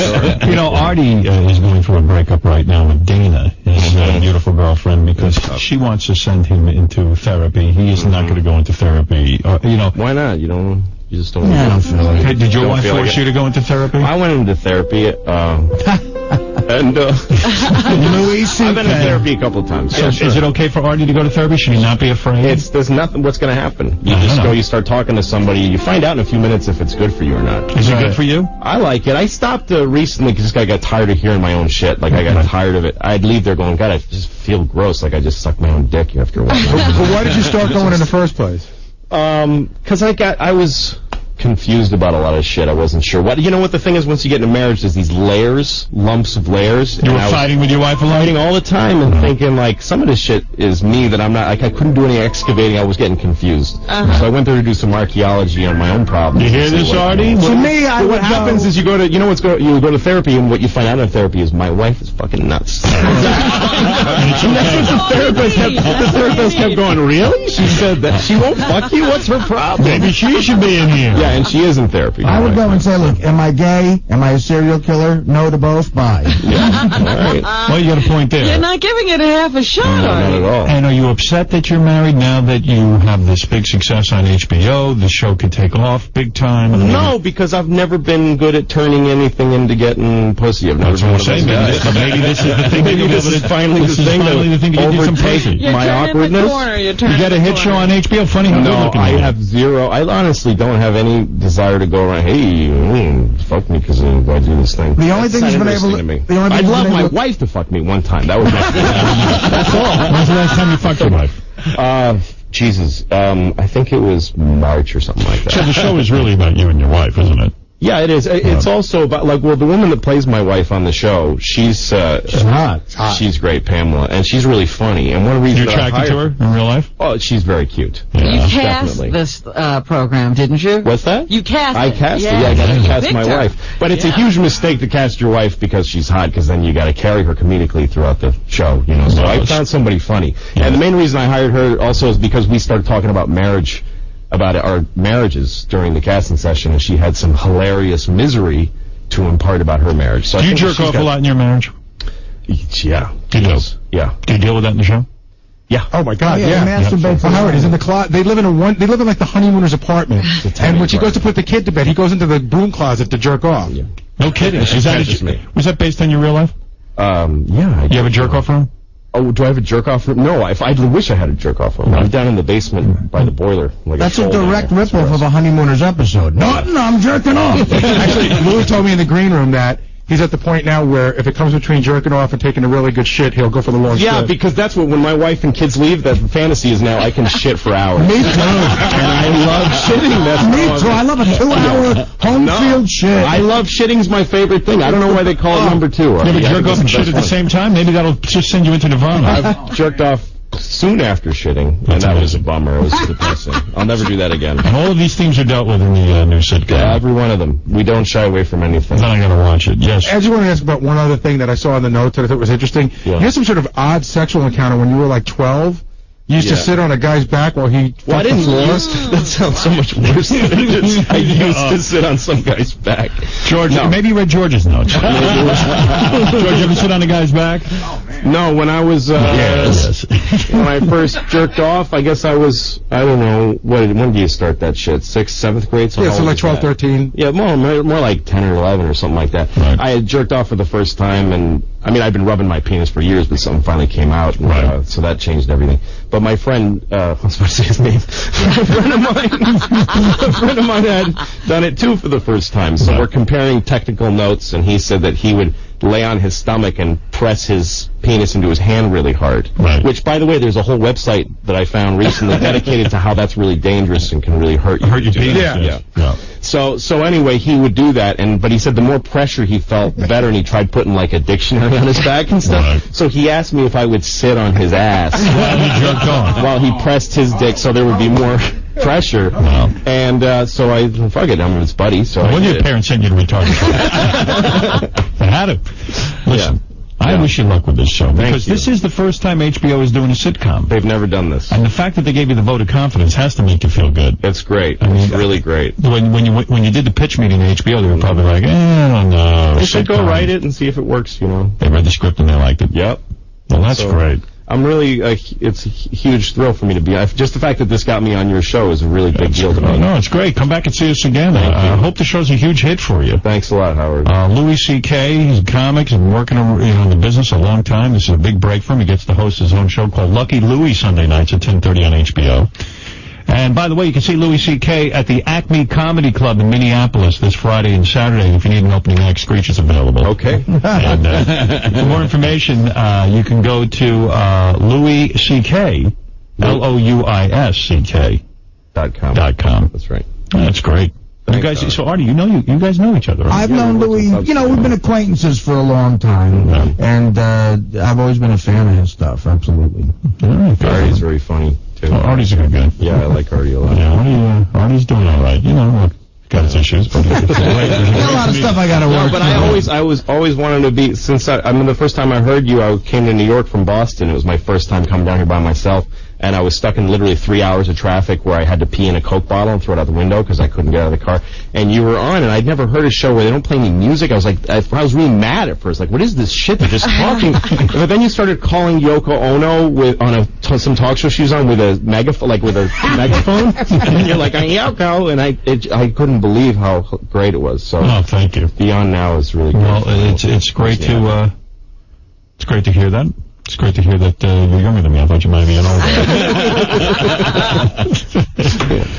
I'm older than everyone now. Isn't it? Oh, no, you are. That's right. Everybody's younger than me. Well, all of your spawn is in show business now. We're like here to pay homage to you in a way. It's kind of weird. Me and Louie are the same age, so we're looking at fans of yours. My influence was Mad Magazine. Right. Oh, I loved Mad when I was And the first time Mad Magazine put me on the cover, I was beside myself. God, that must have been amazing. It was an amazing feeling. And I remember, I think they had my head coming out of a toilet bowl with a plunger. And I was like, wow. I mean, that's too much. I gotta blow up that cover because I really should look at that. That's a great moment, yeah. That was really, I savored that. Well, you never forget stuff like that. Like being on here, because I've heard you for so long, you're like this other guy. It's like being on Letterman said about being on The Tonight Show. It's like being on a $5 bill and shaking hands with Abraham Lincoln. It's just a weird feeling.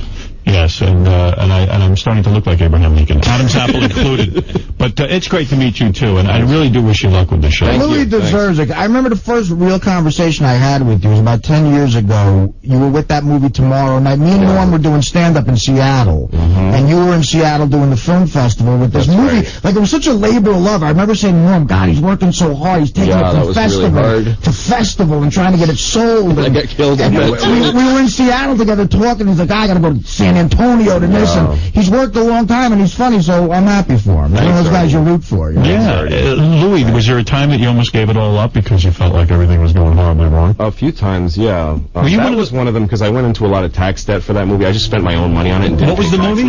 It was called Tomorrow Night. It's not available anywhere? No, it's not. It's literally the only copy of it is under my bed. Wow. But it taught me how to make movies. It was good, Wow. So, are you one of those Harvard guys or something? No, I didn't go to college. You didn't do any of that? No. Yeah, you wrote for Letterman at a certain point, didn't you? I wrote for Letterman for like 3 months. And then you were with all the Harvard guys. Was that intimidating? I've always had a chip on my shoulder about college kids because I didn't go. Yeah. So me too. I have the same way, but I'm not as smart as Louis. It's odd. I have a chip on my shoulder about college kids, and I went to college. And you went to BU, right? Must have been some education. Yeah. All right, Louis C.K., everybody. You watch that show, Lucky Louie, Sunday nights at 10:30 on HBO. Check it out for yourself. It's HBO's first sitcom. And let's face it, that's a big deal. They've never had a sitcom before. And thanks for the nice words, Louis. Thank you. All right. And we'll be back right after this. Robin's going to wrap it up with the news. We'll hear from George Flowers and John Hine will be in to tell us what's happening after this show. That's right. We got a lot coming up, and we'll be back after this. Jim, thanks. Stay with us, would you, for a minute? I want to bring in our Pentagon correspondent, Brett Baer.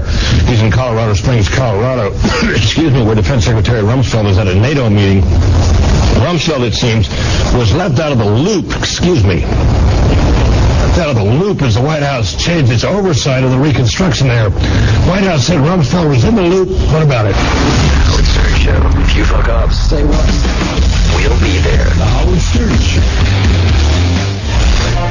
Congress shall make no law respecting an establishment of religion. This is American land that I love. Prohibiting the free exercise thereof. The American dream. Or abridging the freedom of speech or of the press. God bless America. For the right of the people peaceably to assemble. And to petition the government for redress of grievances. The created, fermented, made America the land of the free and of the brave. And we as a people will get to the promised land. Celebrating our newfound freedoms on Howard 100 and Howard 101. Howard Stern, the fight for freedom. December 16th, 1988, the infamous Christmas party that led to Howard Stern's first FCC fine on November 29th, 1990.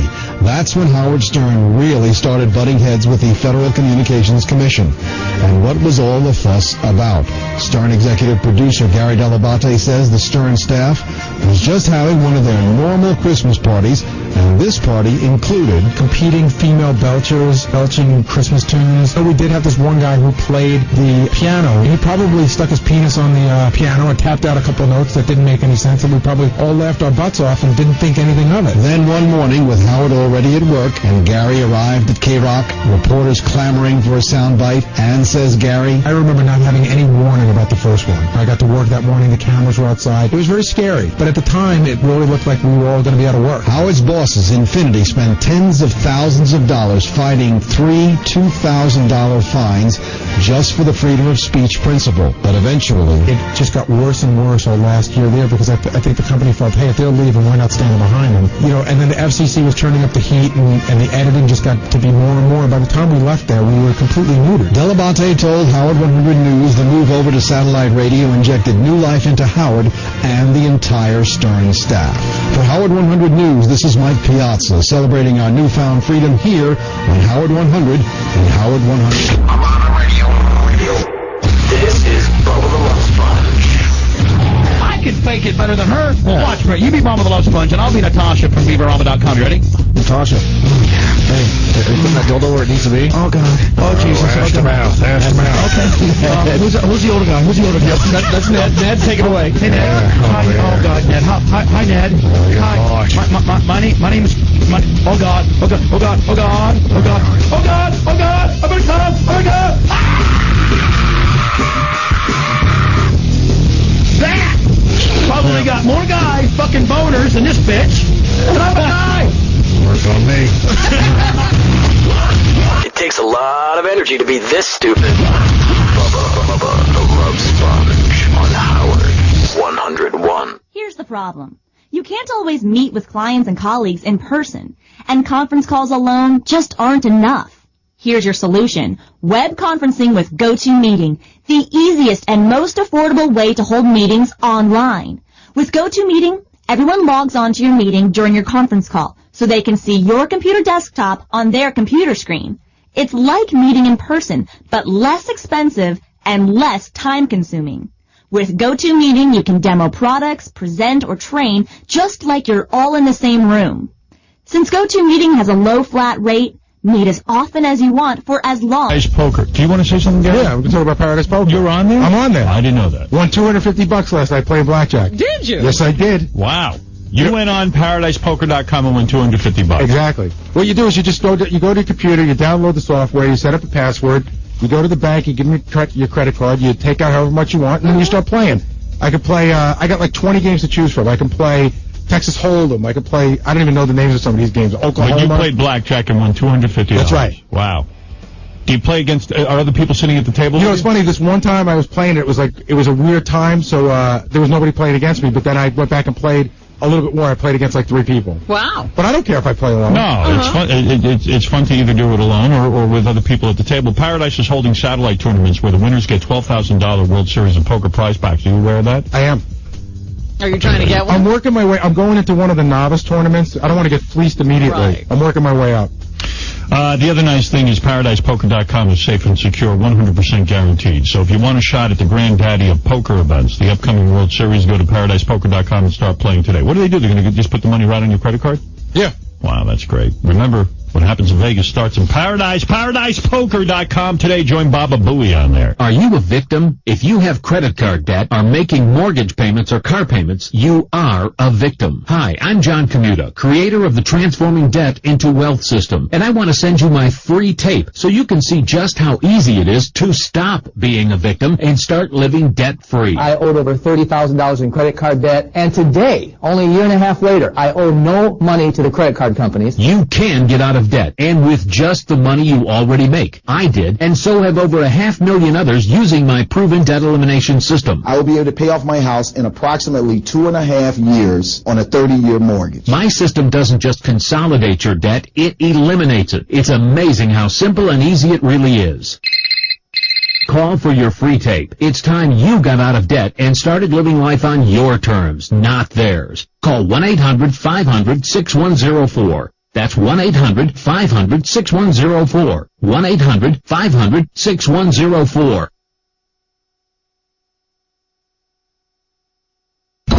What you're observing may well be the beginning of the end. The Howard Stern Show. Years is ending.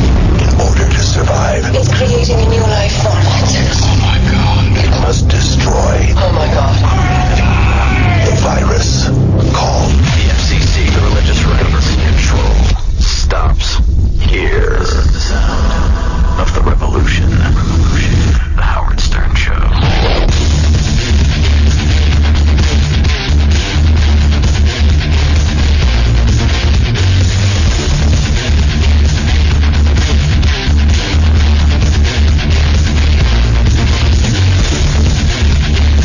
Any habit which causes the sex fluid to be discharged must be resisted.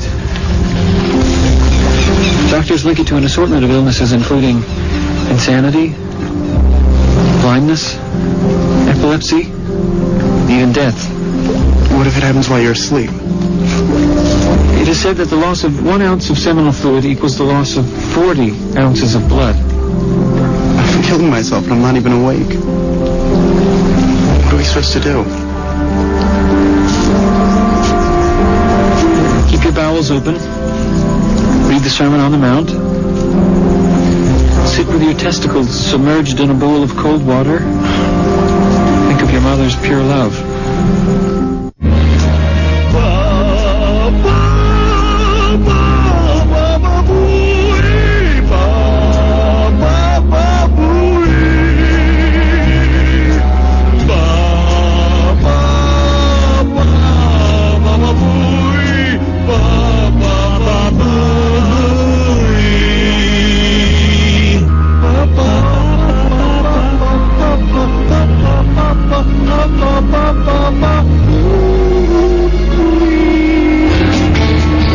We speak your names.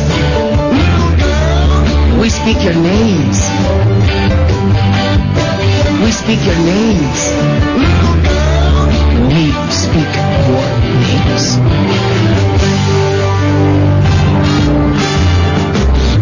I'm back again to visit with my friends.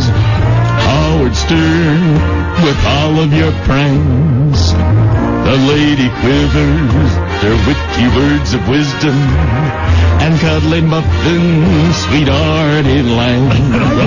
Howard, you don't walk the straight and narrow. Truth with jokes and burps, and strippers standing for the rights we hold so strong in the USA. Howard Stern, your rascal and our hero, dressed in brag or fartman suit, galactic hair on face uplifted nicely, the one and only Howard Stern, the one and only Howard Stern. Osama bin Laden's very talented, but no, I'm not in love with him. No, Osama bin Laden's very sexy. Osama bin Laden's the genius. Thank you, George Takei. Will I never hear Oop, I'm sorry, what was that? Will I never hear the end of that? Osama bin Laden's a nice guy, and we've had him over for dinner. I've had sex with Osama bin Laden before Brad. Osama bin Laden's actually very shy. Osama bin Laden looks hot. Oh, yes, I'd love Osama bin Laden's Pee-wee. I think Osama bin Laden is macho. Needy restaurant, how can I help you? I want, you want to pick out the liver first? Yes. You want to pick out the liver? Yes. Pick out the liver? Yes. What do you mean, yeah? You want to pick out or you want to deliver? I want to you the thick, to my palm. You mean to deliver, right? Yeah. You want to give me the order? Okay. What kind of order you like it? Thai soup. What kind of soup? Thai soup. One time, right? Yes. One time sushi. And Tiki Dang Name? No. And Tiki Martin. Hold on, sorry. Oh, you're killing me now. Yeah, hold on. You're killing me, girl. Hold on. I'm hungry. Yeah, what kind I'm hungry. And anything else? Sugar Martin. Hold on. Thank you. Yes. Yeah. I want to order. What do you like? Doodle fried can. Huh? Tiki my can. Don't order. I'm sorry, I can understand you. Come on, Maybe you'll call up to the, Oh no, you're killing me. I am hungry. Tôi搞不懂呢，他这个人在那边。No, I want it now. Chicken and shrimp combination. And Tiki my ring. Tiki my ring.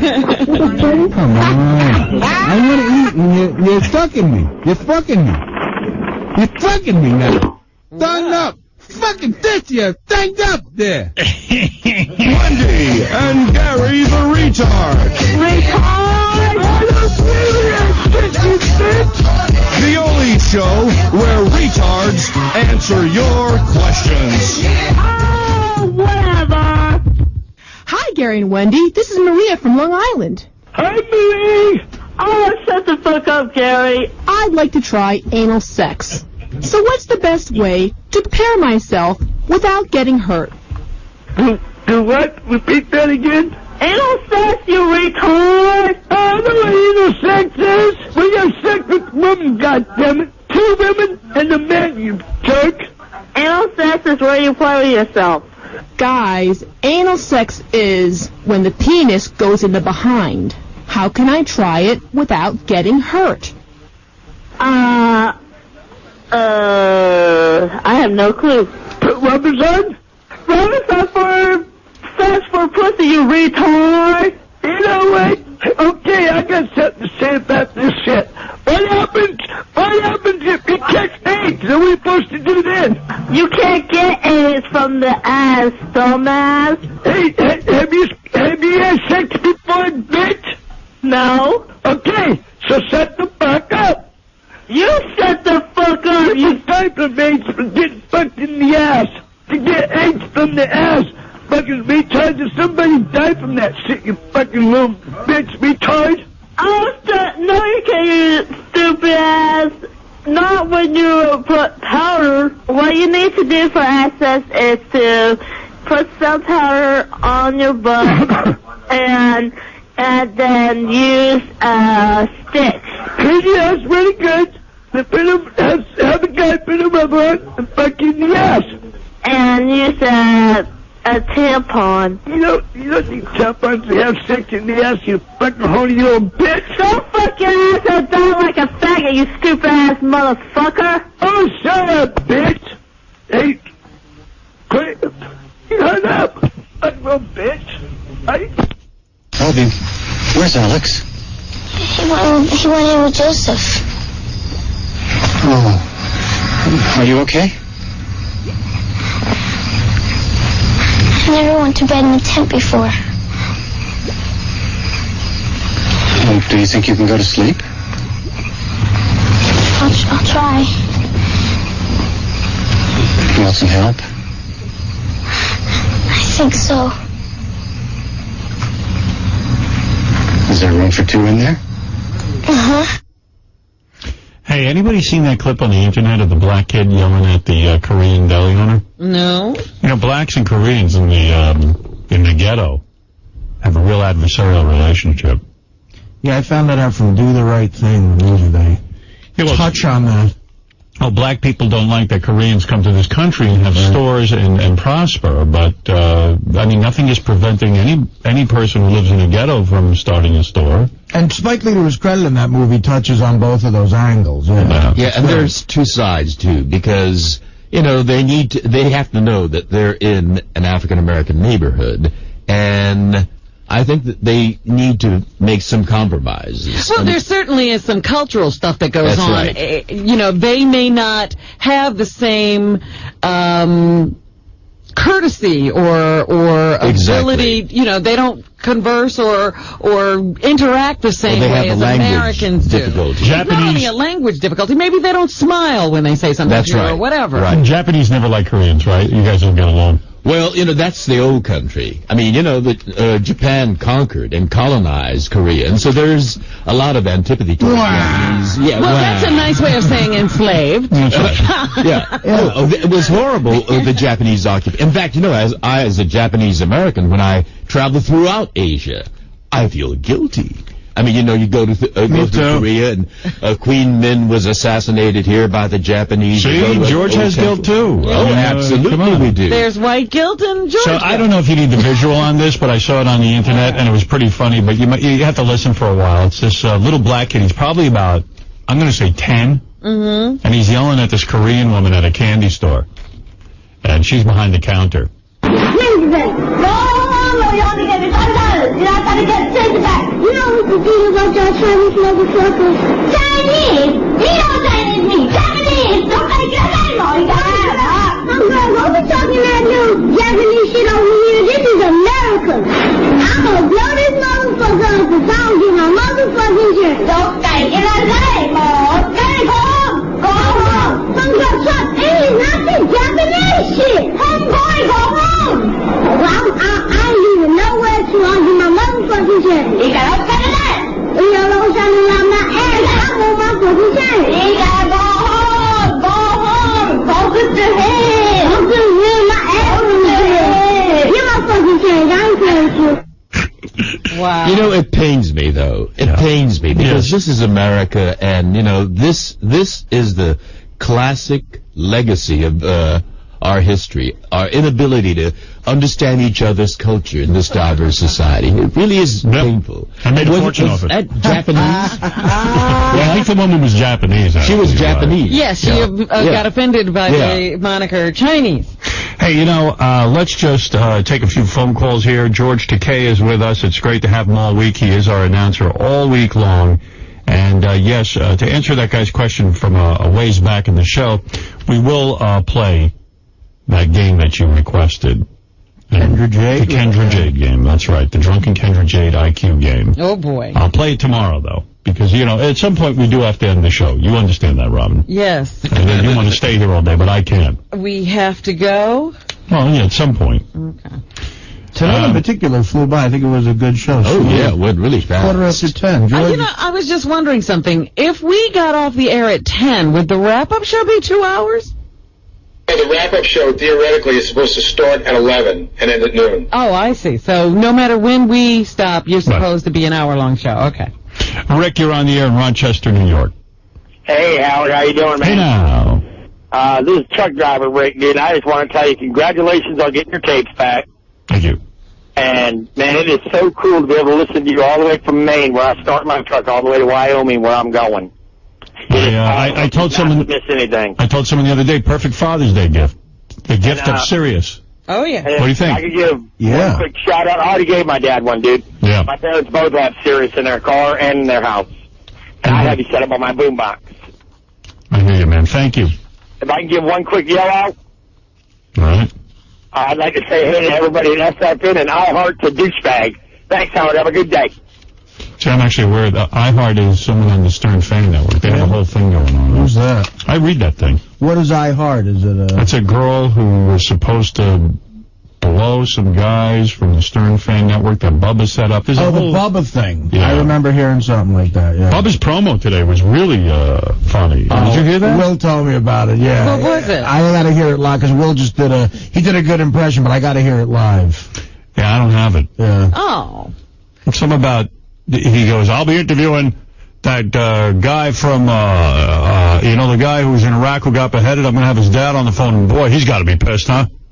Right, yeah. See, tonight we got such and such on whose father was beheaded in Iraq, and God, he's got to be pissed. Yeah. Oh, jeez. I thought, wow. I forget the name of You're damn right he's pissed. Yeah, I'm going to listen to that. Bubba has some wild interviews. Yesterday I'm listening, and he has the guy, Dennis, on from the Bunny Ranch. Yeah, Dennis. He's telling a story, and, you know, I guess he was reading a list of people who should have used the Bunny Ranch, and it was people like Bill Clinton and, you know, Ted Kennedy. You know, they wouldn't have gotten into so much trouble if they'd used the Bunny Ranch. And then he starts, you know, Bubba says, well, is there anybody who you used to, you know, keep quiet about, but who now says it's okay, you can tell people I go to the Bunny Ranch? And he goes, yeah, Carrot Top. Carrot Top does, I think he does talk about that. Well, he said that Carrot Top was tired of people saying he was gay. Right. And so he called Dennis and he said, you know what? What can I do to change my image? Everybody thinks I'm gay. Let's fuck some boys. He said, well, go on Stern. Let him ask you about what you do at the Bunny Ranch, and it'll all go away.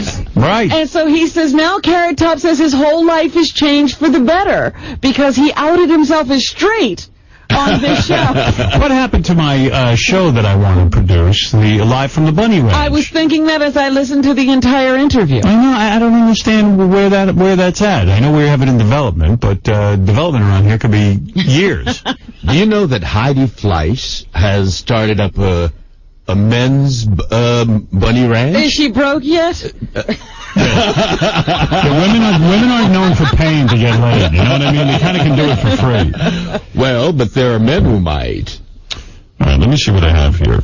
I've got a bunch of things I got to mention, but I know George Flowers and John Hein want to come in. And in fact, there's a lot of email about Gary and George Flowers. So let's bring in George and John. George, of course, is on Howard 100 all day long. And so John Hein goes with his wrap-up show that is becoming a very, very popular show here on Howard 100 and Howard 101. And I might as well tell you that there was lots of email about George Flowers and Gary Dell'Abate. Yesterday there was a confrontation in here between Gary Dell'Abate and George Flowers. George Flowers was accused of mumbling in the hallways about everything being gross. I was looking down on the show, basically. That's right. I was saying. I have not mumbled. I have not read over my script. I have not looked at the monitor. I deserve a gold star right there on my script. Well, a lot of people were very sympathetic to George Flowers. And here, let me read some of this, and maybe Gary wants to come in. Gary was too hard on George Flowers. Gary is insecure about his own perversions and has been involved with the show for so long he lost sight of what is normal. George is purely a normal guy that can't help but give his opinion. Who the fuck is Gary to yell at George Flowers? George has been working in this business when Gary was losing his big picket-fenced baby teeth. Fuck you, Gary. George, next time you should just say, that's disgusting, man. I love this place. That's it. Here's another one. Wah, wah, wah. George Flowers doesn't like the show. Wah, wah, wah. He brings me down. Wah, wah, wah. I'm a monkey and I think I'm a big shit since I'm at Sirius. Fuck you, Gary. Here's another one. Howard, would you please tell Baba Booey that what makes George Flowers so perfect for the show is that he is disgusted by the daily antics. It is a brilliant concept that you have such a serious, straight-laced prude working on the show and reporting on all the fucked up shit. Gary's a little bitch who must be on his period. What a petty thing to be upset by. I can't believe he actually said, I'll feed my kids with this show. Gary, do the right thing and apologize to George Flowers. Wah, wah, wah, ya bitch. What do you think of that? You should. I was a little surprised when I saw that last night. And then Fred sent out an email this morning, which was like 3 sort of anti-George emails. So it's about even. Okay, so you will not apologize to George. No. No, but I did apologize to Gary, and he deserved it. I mean, I he was apologized to me wrong, yesterday, and you know. and I shouldn't have been doing things that were disparaging behind him. I don't think the show is disgusting. I don't dislike the show. There are points on the show that are, things some of the bits are. There are points that are very exciting and a lot of fun, too. That's what makes the show exciting, what makes it so good. Look, I'm a slob, and I think some of this is disgusting. Well, there you go. So the controversy continues. Gary complaining, not that he doesn't mind that George is uptight or doesn't like some of the bits. He doesn't like hearing it by his office. Right. And That's he's such right. a damper on the show. And he's right. I got to tell you, I would have a difficult time doing the show if someone was sitting here who was really disgusted by what was going on. Yeah, so you don't see it. Like, I would hear it out around my office, but we got it worked out. I'm glad you got it out on the table. I really am. By the way, let's not forget that yesterday, right here in our studios, Frank Sinatra Jr. stormed out of here. He smashed his own CD into the wall and left. I still am trying to piece together what happened. You know what's Are weird you about any that? closer to the bottom? One of the emails was, no wonder Frank Sinatra Jr. left. Enough of that fat fuck Artie. Who gives a fuck about his old Comedy Day bullshit? Is this all of a sudden the Artie Lang show? Make us laugh, goddammit.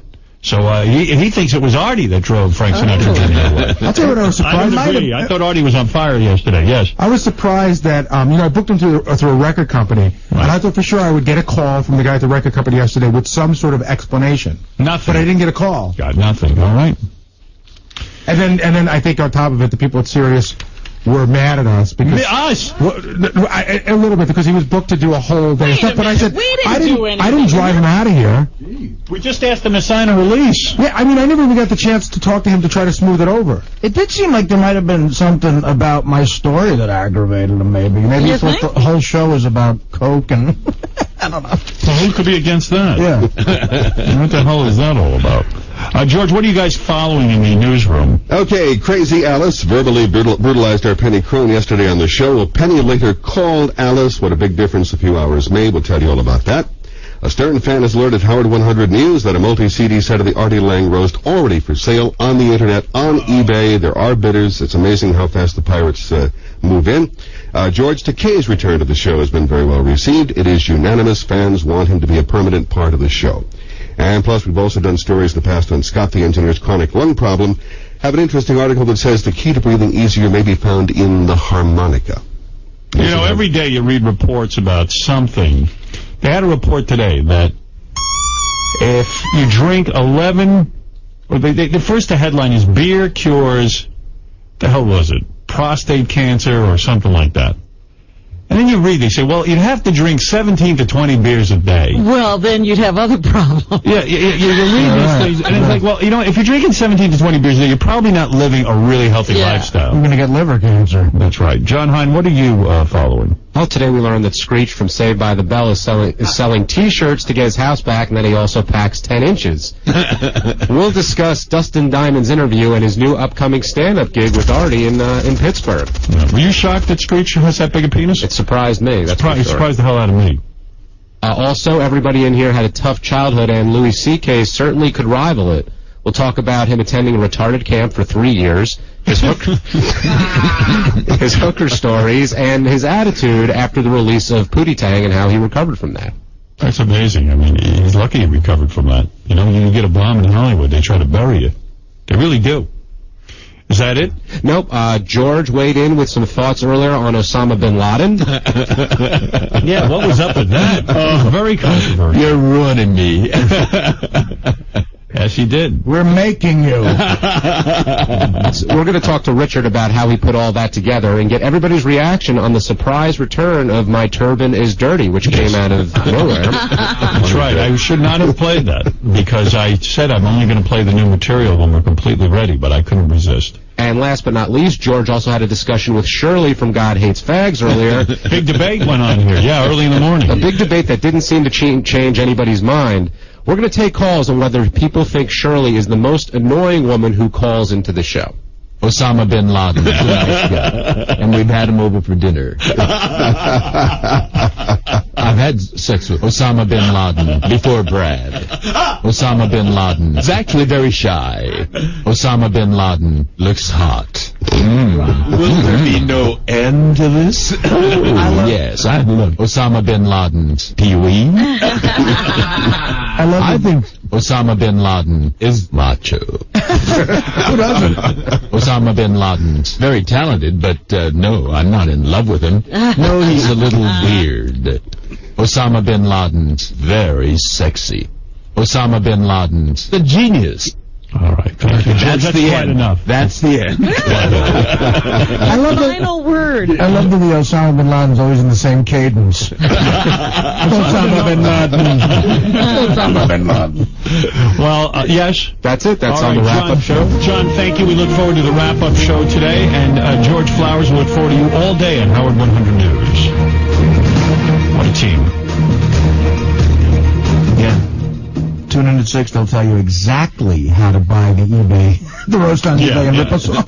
I mean, 2 people would have known about that. I don't understand that. Here's what you do. Here's where to go. Go to Howard Stern Ripoff Roast CDs. Make sure your cash and money orders are in order. Right. Let's see. Here's a question I had, Artie. Now that you are officially broken up with Dana, you are free spirit, you can have sex. Yeah. Will you go to that well known as Jessica Hahn, who said she wanted to give you a hand job or maybe perhaps Probably not. I thought about this. Probably not. Why not? There's too much baggage there. What do you mean? Well, she's in a relationship. There's there's weirdness there. If no one knows about it, she comes over to your room, jerks you off. You're telling me you're turning that down. Shocking. If she's right in a room and and she starts jerking me off, then I'll let her jerk me off, sure. But I'm not gonna go arrange it. You know what I mean? I'm not gonna do make a big effort to go get it. Well, let me ask you this: will you go to that well known as Penny Crone? In a heartbeat. What makes you think I haven't already? That's right, sure. What could you possibly add to this conversation? Oh, well, I came in for something else, but to add to this conversation, Jessica Hahn was the very first woman in a magazine that I whacked off to. Really? When she was in Playboy in the 80s, that makes me she was hot. love her even more. What's going on? On a different note, I just had a brilliant idea. Uh-oh. I'd like to show my penis to George. Last time you had a brilliant idea, you were shoving Sal's head in the toilet bowl. But go ahead. George, would George be willing to ride the Sibian? Oh, for Christ's sake. Of course not. George is such a dignified guy. Absolutely. But it could be fun. He didn't have to use an attachment. He could use that flat attachment. Doesn't get a guy off. Not with you around, certainly. Do you want to show George your penis? You and your ideas. If he wants to see it, I'll show it. You want to see his penis? Go ahead. George, do you want to see it? I don't think I should indulge in this kind of discussion on the air. Well, I don't want to discuss it off the air. I would say. Well, thank you. All right, keep your pants on. Can he size me up real quick? No, get out of here. Do keep your pants on. Okay. This is radio. Damn, it makes no difference. They can't see it. Another effort to get George to touch my cock. Foiled. I'll get him to touch this dick. He will go to no ends. Let's go to Terry, Jersey, is where Terry is from, New Jersey. Hey now. Hey now. Hey, listen, I hate to be the bearer of bad news. I called in about the fireman over at Duffy's Tavern in Patterson. Mm-hmm. Artie, have you ever confronted your ex or what? What did he say? I don't follow. It got garbled. What did you just say? The fireman in Patterson that Dana was with. Yeah. Did you ever confront her about it? No, we haven't been together in a long time. Because I just got some more confirmation on it. I saw the guy at Duffy's again, and I asked him, and he was pissed off because he knew that someone put it out there over the radio. He said he definitely knocked it down. Oh, you're lying so much. I mean, again, I would be I don't know if Dana wants that on the air, dude, really. He's making it up, dude. Right, good. He's So trying to be funny. I'm saying he's not being funny at all, but it's, whatever happened is not up to me, so, You'd be able to handle it if it were true. Yeah, sure. I mean, we haven't been together in a long time. Yeah, they're moving on. That's it. It would be painful, I would imagine. It always is painful. I went to see the movie The Breakup yesterday, and I wonder how Artie sat through the movie. I thought, some of it was funny, but there was a lot, there was a lot that was sort of... There's a lot of stuff that you could imagine him and Dana having a discussion about. I mean, if Dana is in a sexual relationship with a fireman, I just want to say one thing about that. We got to get the guy on the show. Let's go to Ralph. Ralph, you're on the air. Hey, first of all, that shirt you were wearing yesterday wasn't polo. It was salvage. Oh, was it? Yeah. I think I'm wearing polo today, though. You might be. Yeah. Anyway, I believe Artie is definitely dating because he went to see The Breakup. You don't go see that with your friends. Interesting theory. Yeah, Artie. Yeah, you didn't go with a guy. You went with a woman to see The Breakup. No, I didn't. Oh, Yes, bro. Artie, come on. No, I did. I swear to you, I Who did did. you see it with? I saw it with my uncle and my aunt. Really? I did. Oh, then it was a real gay day. By the way, that movie's only a success because it's Vince Vaughn. It's not Jennifer Aniston, unless people forget. Don't you think he's... Well, did you see it? No. He's brilliant. I think he's funny. Are you He's dating? wonderful. He's very funny. Are you dating somebody?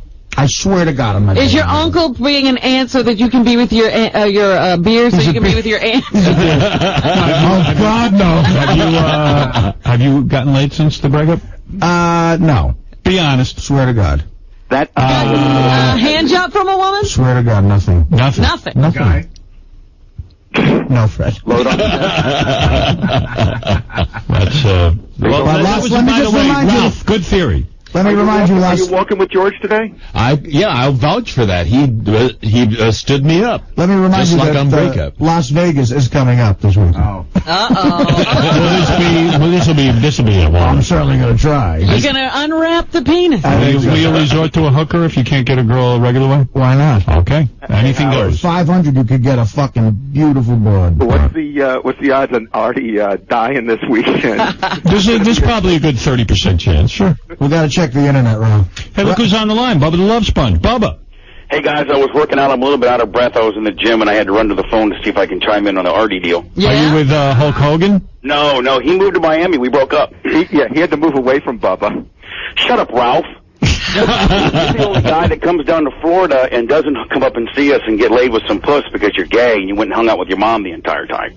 What are you talking about? I came and saw you, you big dummy. He mooched off the both ears. Anyway, listen. I said to Ralph when he was down in Florida, I go, hey, man, did you go leech off Bubba? And he goes, no, I didn't. Like he proudly says that. Yeah.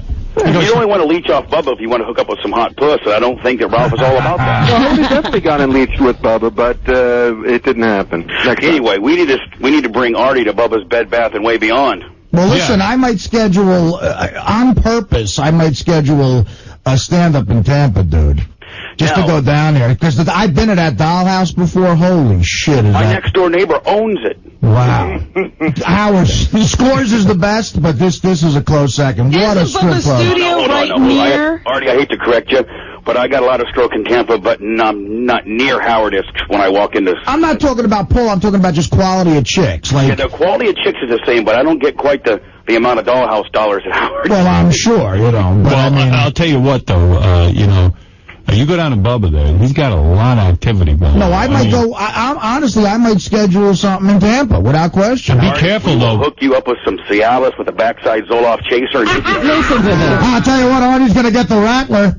Let me tell you something. You're kicking on your ass, brother, and you won't know what hit you. All right. Bubba the Love Sponge. I mean, you got to be careful, because, like, when guys are getting blowjobs on Bubba, there's always a camera around. Oh, well, no, Bubba, better, no camera. Hey, Bubba. No Zapruder film. Bubba, are you going to hook Artie up with the microphone so you can tell him exactly what to say? That's funny. I'll be huffing and puffing, Robin. I won't be able to say anything. Bubba's got an intricate system there where he's got cameras and he's got headphones and he's telling 50 Cent what to say to the chicks. Hey, Howard. My gigs are very calculated because in the there's 3 chicks in Pittsburgh that I think are slam dunk. Yeah. That I've known over the years. Do you have their numbers? All of them hot. Do you have their numbers? No, but they show up. So they it's show the up to Artie gigs. banging tour. And, what are their first names? I'm not going to. Whore, and... you know what? I wouldn't. I know one's first name. It's just hot? They're all hot. Ask the one time. There's a one chick there who used to work at a Hooters next door. Who's a comedian groupie. She's like, I know 4 guys. Is this the girl you turned down? Remember we had that story of you turning down this gorgeous woman who really wanted to give it to you? In Pittsburgh? Yeah. Well, there was a chick who... The problem is one of them might be into some shit I don't feel like dealing with. Artie, don't forget you got your Hooters VIP card. I got one of those. But then there's Vegas, of course, and then I'm seriously considering about the Bubba Tampa thing, man. We'll get you booked. I'm telling you, anybody who goes down to Bubba in Tampa, they come back different. Right. Like pod people, like they change.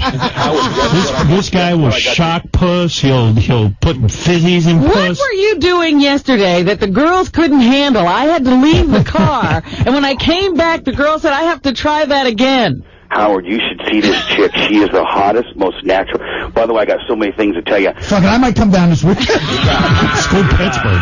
Akira coming in studio in Tampa and then doing a private photo shoot at my house Friday. Oh, my goodness. Let me ask you something. That chick is the hottest chick I've ever seen. I mean, the body on her is slamming.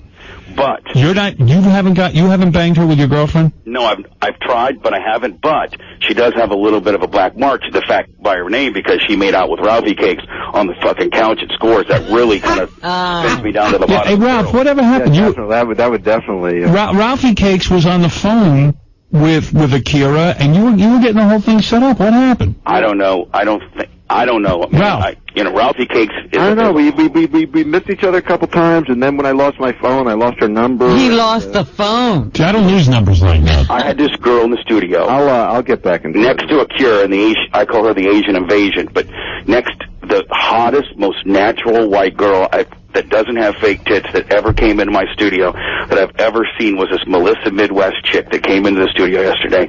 She flew in from Lincoln, Nebraska. Oh my God, she is unbelievable. Let me ask you something. Yeah, it's a good idea you get married, Bubba. Yeah, I was going to bring that up, Bubba. You're getting married, right? Yeah. And I know your chick will screw around with other girls.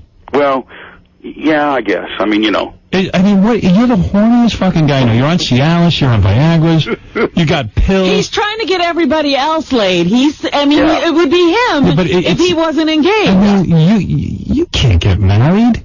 Or your chick's going to have to, I mean, you're going to have to. Cool, but I mean, you know, they always say that everything changes. I see, you know, I was only married once, 91 days, same as Cash back in 1988. Yeah. So, that's just some, you know, bitch from Terre Haute, Indiana. But anyway.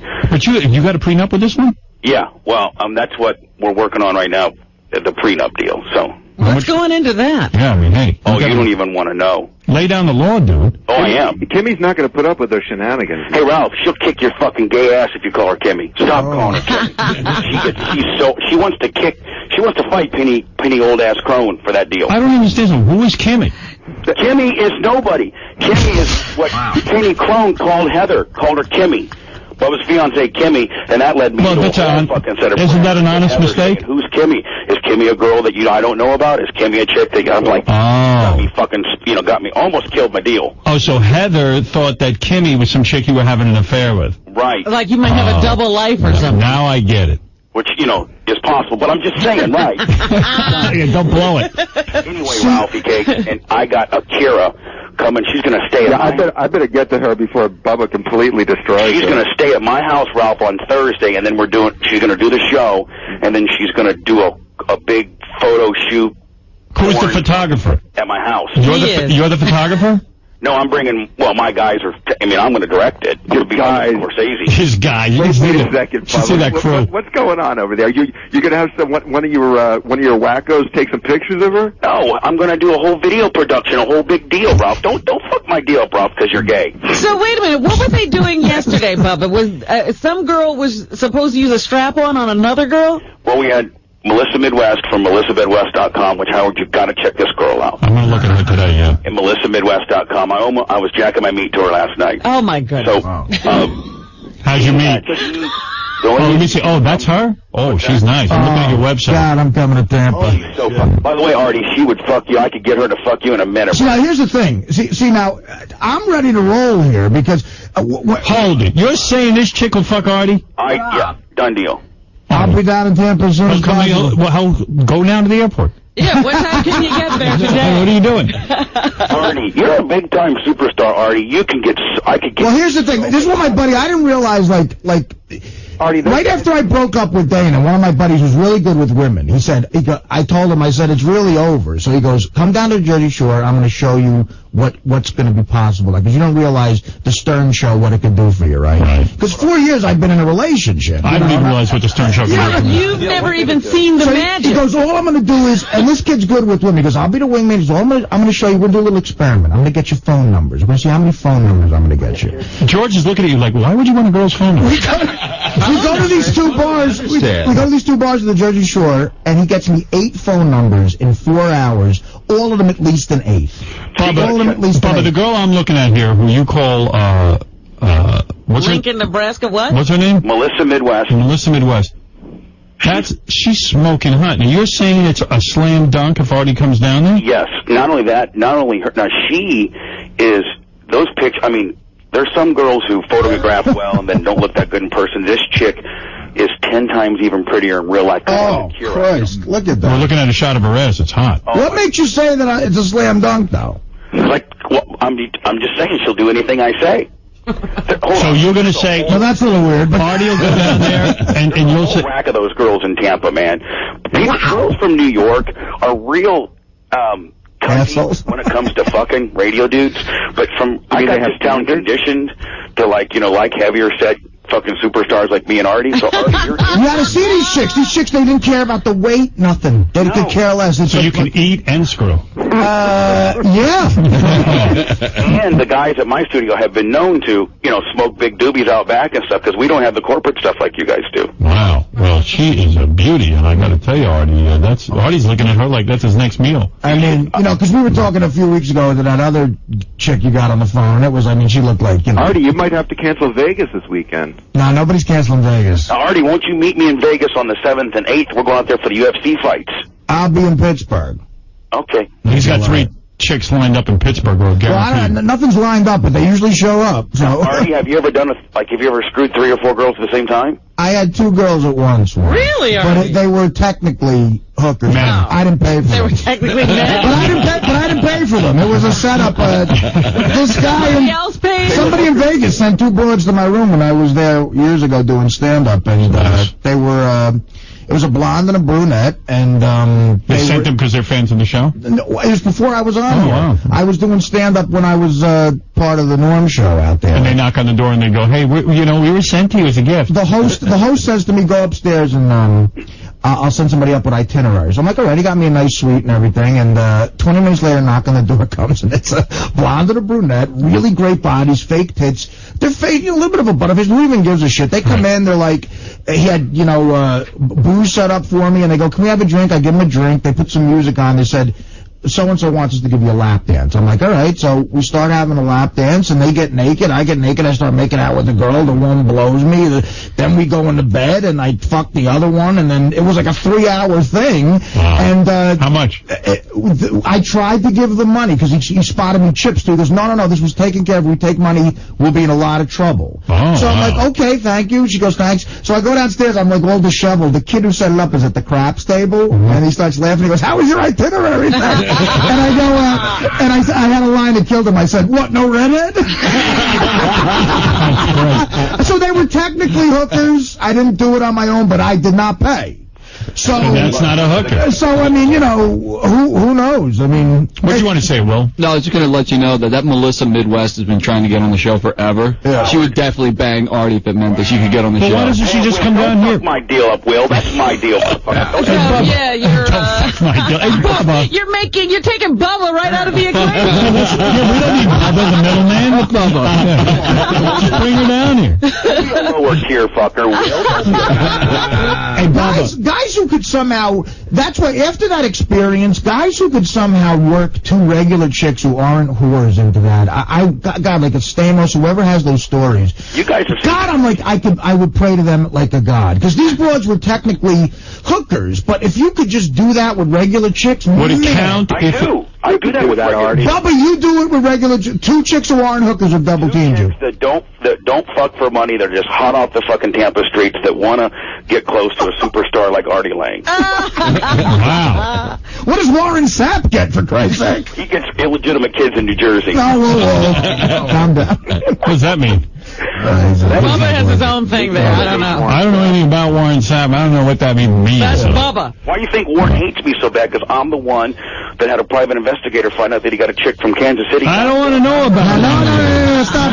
Yeah, I got no problem with the name. ESPN. I don't care. I don't want to know. See, this is going to be a whole new aspect, because again, I've been in a relationship for 4 years. If I could somehow swing pussy on the road, it could be a whole new fun aspect of the show. You might like the road. Yeah, as long as you come clean and tell us what's... if you go out to Bubba's and you're banging that chick I just saw in the picture, I want to know about the only way I wouldn't is if, for some reason, the broad had a problem with it. How about Akira? Do you think you could deal Akira to you do? You know what? I'll start emailing you pictures, Howard. Who's Akira? She was the Asian girl that came here and got the push shocked.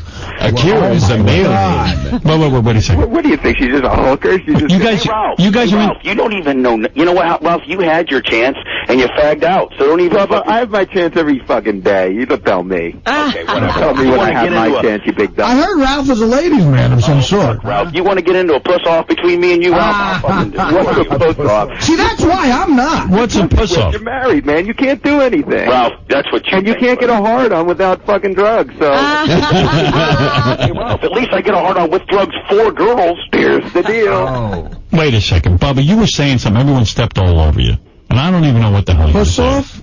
What is a puss off? Puss off is like me and Ralph will get come down here for the weekend and we see who can get the most puss. Now, can you do that with your girlfriend, your fiance? You know what I mean? What's considered getting? Fucking. So you can do that with your girlfriend? Yeah. Your girlfriend lets you fuck other You girls? can have a puss off. Really? Puss off if it's for the show and it's gonna, That hot chick lets you do that. Like, Bubba's onto something, man. Unless you're bullshitting us, man. You guys have seen me in action. Am I bullshitting? And I'll come down. I'll come down and prove this. You're telling me your girlfriend will let you have a puss off? Yes. As long as she knows about it. Ralph, you got to do a puss off with Want to do a Bubba. puss off with me, Ralph? Let the best man win? I'm definitely down. All right, Ralph. Ralph challenges you to a puss off. In Tampa. Right.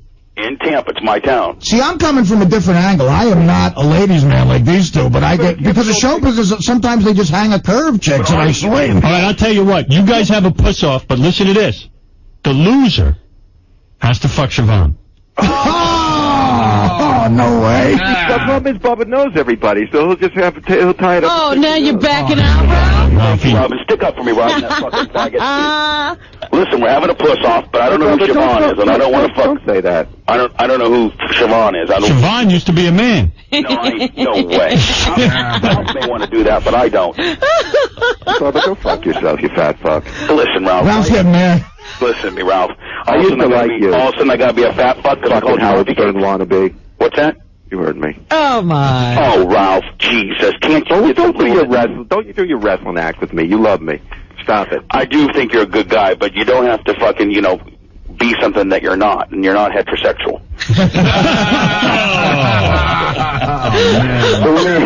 Ralph, listen to me, Ralph. Don't get in an argument with somebody who does it for a living, okay? Now listen, and I get a lot of hot chicks, and you don't. I'm just really disappointed, Ralph. Dude, I can get hotter chicks than you any day of the fucking week. If you're not running in there saying you're Bubba and you got a radio show with some fucking whore who wants to get on the show, you're not getting laid. Why don't we go? Wait a second. Why don't we go to neutral territory? Why Tampa? Why New York? Why don't we go to, let's say, Germany? We fly you guys out there. Well, because my gift of gab won't work in Germany. I don't know the language. All right. So how about Nebraska? Done. Fine. Puss off, Nebraska. Name the place, name the time, baby. Okay, now, hold on. You can't wear a T-shirt that says I'm Bubba and I have a radio show. Use what you got. Why? You can't tell him what to wear. Stern's hairdresser, I can't get nothing either. I don't need to. I don't need to wear a T-shirt that says anything. You use what you got. Bubba's going to use a celebrity and Ralph will use his incredible looks. Incredible what? But your looks, Ralph, you say you're a ladies' man. How do you the chicks are attractive? He is, though. I've seen him in action. He always goes home with a hot chick. But, Ralph, you are saying you're a He ladies' goes home man, with though. a hot chick. What Bubba's saying, he goes home with more. Well, that's the puss off. Well, we'll do a puss off, Ralph. I just don't want no heat with you because you're a good friend of mine. What started out me trying to get Artie some pussy is now going to you and I fucking hoes. So I don't care whatever it's going into what. The bottom line gotta go with the flow, man. You know what? Maybe we should join forces and try to get Artie the ultimate. Listen, Bubba, look, if I come down there, don't worry about it. We'll just everything will be fine. We'll go out together. First of all, get brooks. I know it'll be fine. You're making me look bad here a little bit. This is my guy. I can get him all the puss. Get Bubba to get him laid? Well, indirectly, Howard, you've gotten me all the pussy I've had in the last 4 years. Howard, I'm your guy too, buddy. So I'm not trying to trump your... No, you're trying to take care of my guy. I know. Trump your deal. No, I know. I'm trying to take care of the Stern Fan Networks with Head too. By the way, that was very nice of you, actually. So I'm just, I got some hookups down here. You got hookups up there between Howard, and in conjunction with Artie being able to do good gigs at various, comedy places. We could get him some pussy. He doesn't have to fucking worry about dancing. I'll be honest with you, Bubba. I don't know that I can get Artie any pussy. Yeah, I think Bubba could do a better job. Yeah, he really could. Bubba seems to have it to spare. I got to admit, Bubba does have a lot of spare puss. What I'm saying is not, again, I'm not a young Tony Curtis, but on the road, I really don't need anybody's help. Don't get ashamed here. Yeah, Bubba's going to help you. Look, let Bubba help you. Do this. Let Bubba help you. Do whatever you want, but I'm saying I'm not some, Bubba claims he's got all the puss. Hold on, Artie. No way are we saying you're some charity puss fucking kid. Yeah, that's what we're getting into here. Calm down. Talking about, you are a little bit, Artie. He's not that at all. I'm just saying, hey, if you can ever get a helping hand when it comes to the puss, why not take it? And I'll take it. I'm saying I will take it. Absolutely. Yeah, he's saying he might. You got, all the fuck. You got the comedic value. You're on the national show with Howard, so you're fine. But hey, Bubba, let me ask you a question. When you get all this puss, and Artie, you too now, you're talking about getting some puss. You guys wear rubber when you get a blowjob? Well, let me tell you something. Like that threesome thing I just told you about, first of all, they had rubbers too, which is another indication. And I wore like one for the blowjobs as well. You did? The chick started blowing me, and I said, well, wait a minute. I bet you Bubba doesn't. And she was insulted by it, too. But I was like, come on. Why would you wear rubber getting a blowjob? Because I was a little freaked out by herpes. They were hot, but they were Vegas hookers, who knows? But Ralph, you're not afraid of the herpes? No, I wouldn't get it. How could you feel anything with all that fucking rubber? Yeah, but what I'm saying, what if she gives you the cold sore on the wiener? You can tell if a chick is clean. I mean, you just don't go with some How do you know? What are you yamming about, Bubba? How do you tell? Well, first of all, I historically have not gotten. I don't use a rubber when I get head. So and my I don't prefer it. And my urologist, Dr. Mark, claims that's somewhat of an urban legend kind of deal. With the transfer of herpes on your deal from a lip. I mean, you can visibly see if a girl's got is jacked up on the lip, and then you just stay away from there. Exactly. I mean, now the puss is a different story, and I never fuck a girl in the butthole ever. Not even Heather. Yeah, I'm not into that either. Rubber when you fuck all the time? Yeah. Honestly? Yeah. Yeah. Yeah, I mean... Ralph doesn't. I don't. Ralph, you bareback at Jones? Yeah. Oh, that's not good, Ralph. Well... He does, though. Yeah, that's why we're all suspicious of the berry. Nothing's gonna happen. That's bullshit. Heterosexual guys do not catch AIDS. I mean, I'm not fucking drug-infested whores. I know, but Magic Johnson caught it. Yeah, well, he was fucking 9 billion chicks, and who knows who else he was fucking. Well, you claim to be the ladies' man and got all the bitches in Manhattan, so I'm just saying you might want to rub up a little bit. I didn't say that. You might want to rub it up, brother. I'm just telling you. I'm saying I would never challenge someone who's somewhat of a celebrity in Tampa to a puss-off. You got to be very confident to say you could beat him, and Ralph's saying that, so... Ralph's saying make things a little bit equal, go to an area other than Tampa. Uh-huh. And Ralph is saying he could compete with Bubba in the puss-off. Yeah, listen, Bubba's a stud, but I think No, if we Ralph, go you called me a neutral ground, fat I could pick up some chicks too. You called me a fat fuck, Ralph. Let's be honest. I know, That's not very nice. You were getting me angry. Sorry. That's not very. I saw a whole different side of you, Ralph, that I don't really like. To be honest. I would never claim with I would never claim with any guy I could get more pussy. I probably made Howard mad a few times, and he doesn't insult me like that, you fucker. Well, not anymore because you're on the stage. Let's pull some of those K-Rock tapes up. No, Howard always said he didn't know who I was, but you can piss me off even more. I'm like, that fucker knows who I am. I talked to Howard the first time I met him, like, Howard, you have some Jedi mind tricks on people because you know who everybody in this industry is, but yet you refuse to acknowledge him, and that pisses people off even more. And Bubba gets all irritated. I know, he always says that. I used to tell Brett, that motherfucker, he has to know who we are. Well, Howard, you admitted to hearing like a second of his show once, right? No, the first time I heard Bubba was in Hartford. I was out in the Hamptons, and I picked up his Hartford station, and I tuned in, and I was listening to metal music, and it was the same station that D used to be on, and then Bubba came on with a promo. They were just playing promos, and he goes, that fucking Howard Stern, and he's playing these horrible songs about me, and I'm sitting there listening. Holy mackerel, I go, I want to hear metal music. I want to work out. You're just trying to chill out. And I go, I'm trying to ignore every other song was a horrible song about me. Oh, God. Brent, man, you should have seen Brent's asshole. He was so freaked out. We had Robbie Knievel. We had an old, like 6-7 years ago. Remember when Robbie Knievel was going to jump those 2 buildings in Vegas? Yeah, we had him on. Yeah, well, we had him on, too. We called him live in in Vegas when he was in the room with a hooker, and we had him live on the air. And I guess he just got done doing your show, right? Yeah. Well, so he goes, yeah, I was talking to Howard Stern, and we go, oh, Howard Stern's an idiot. That's what we said. Well, this was a best of element that we played about a week ago, and Brent goes, fucking dump it. I go, what? Fucking dump it. I go, what, Brent? He goes, we just said Howard was an idiot. I go, oh, relax. It's no big deal. See, it is absolutely not a big deal, but you're both fired.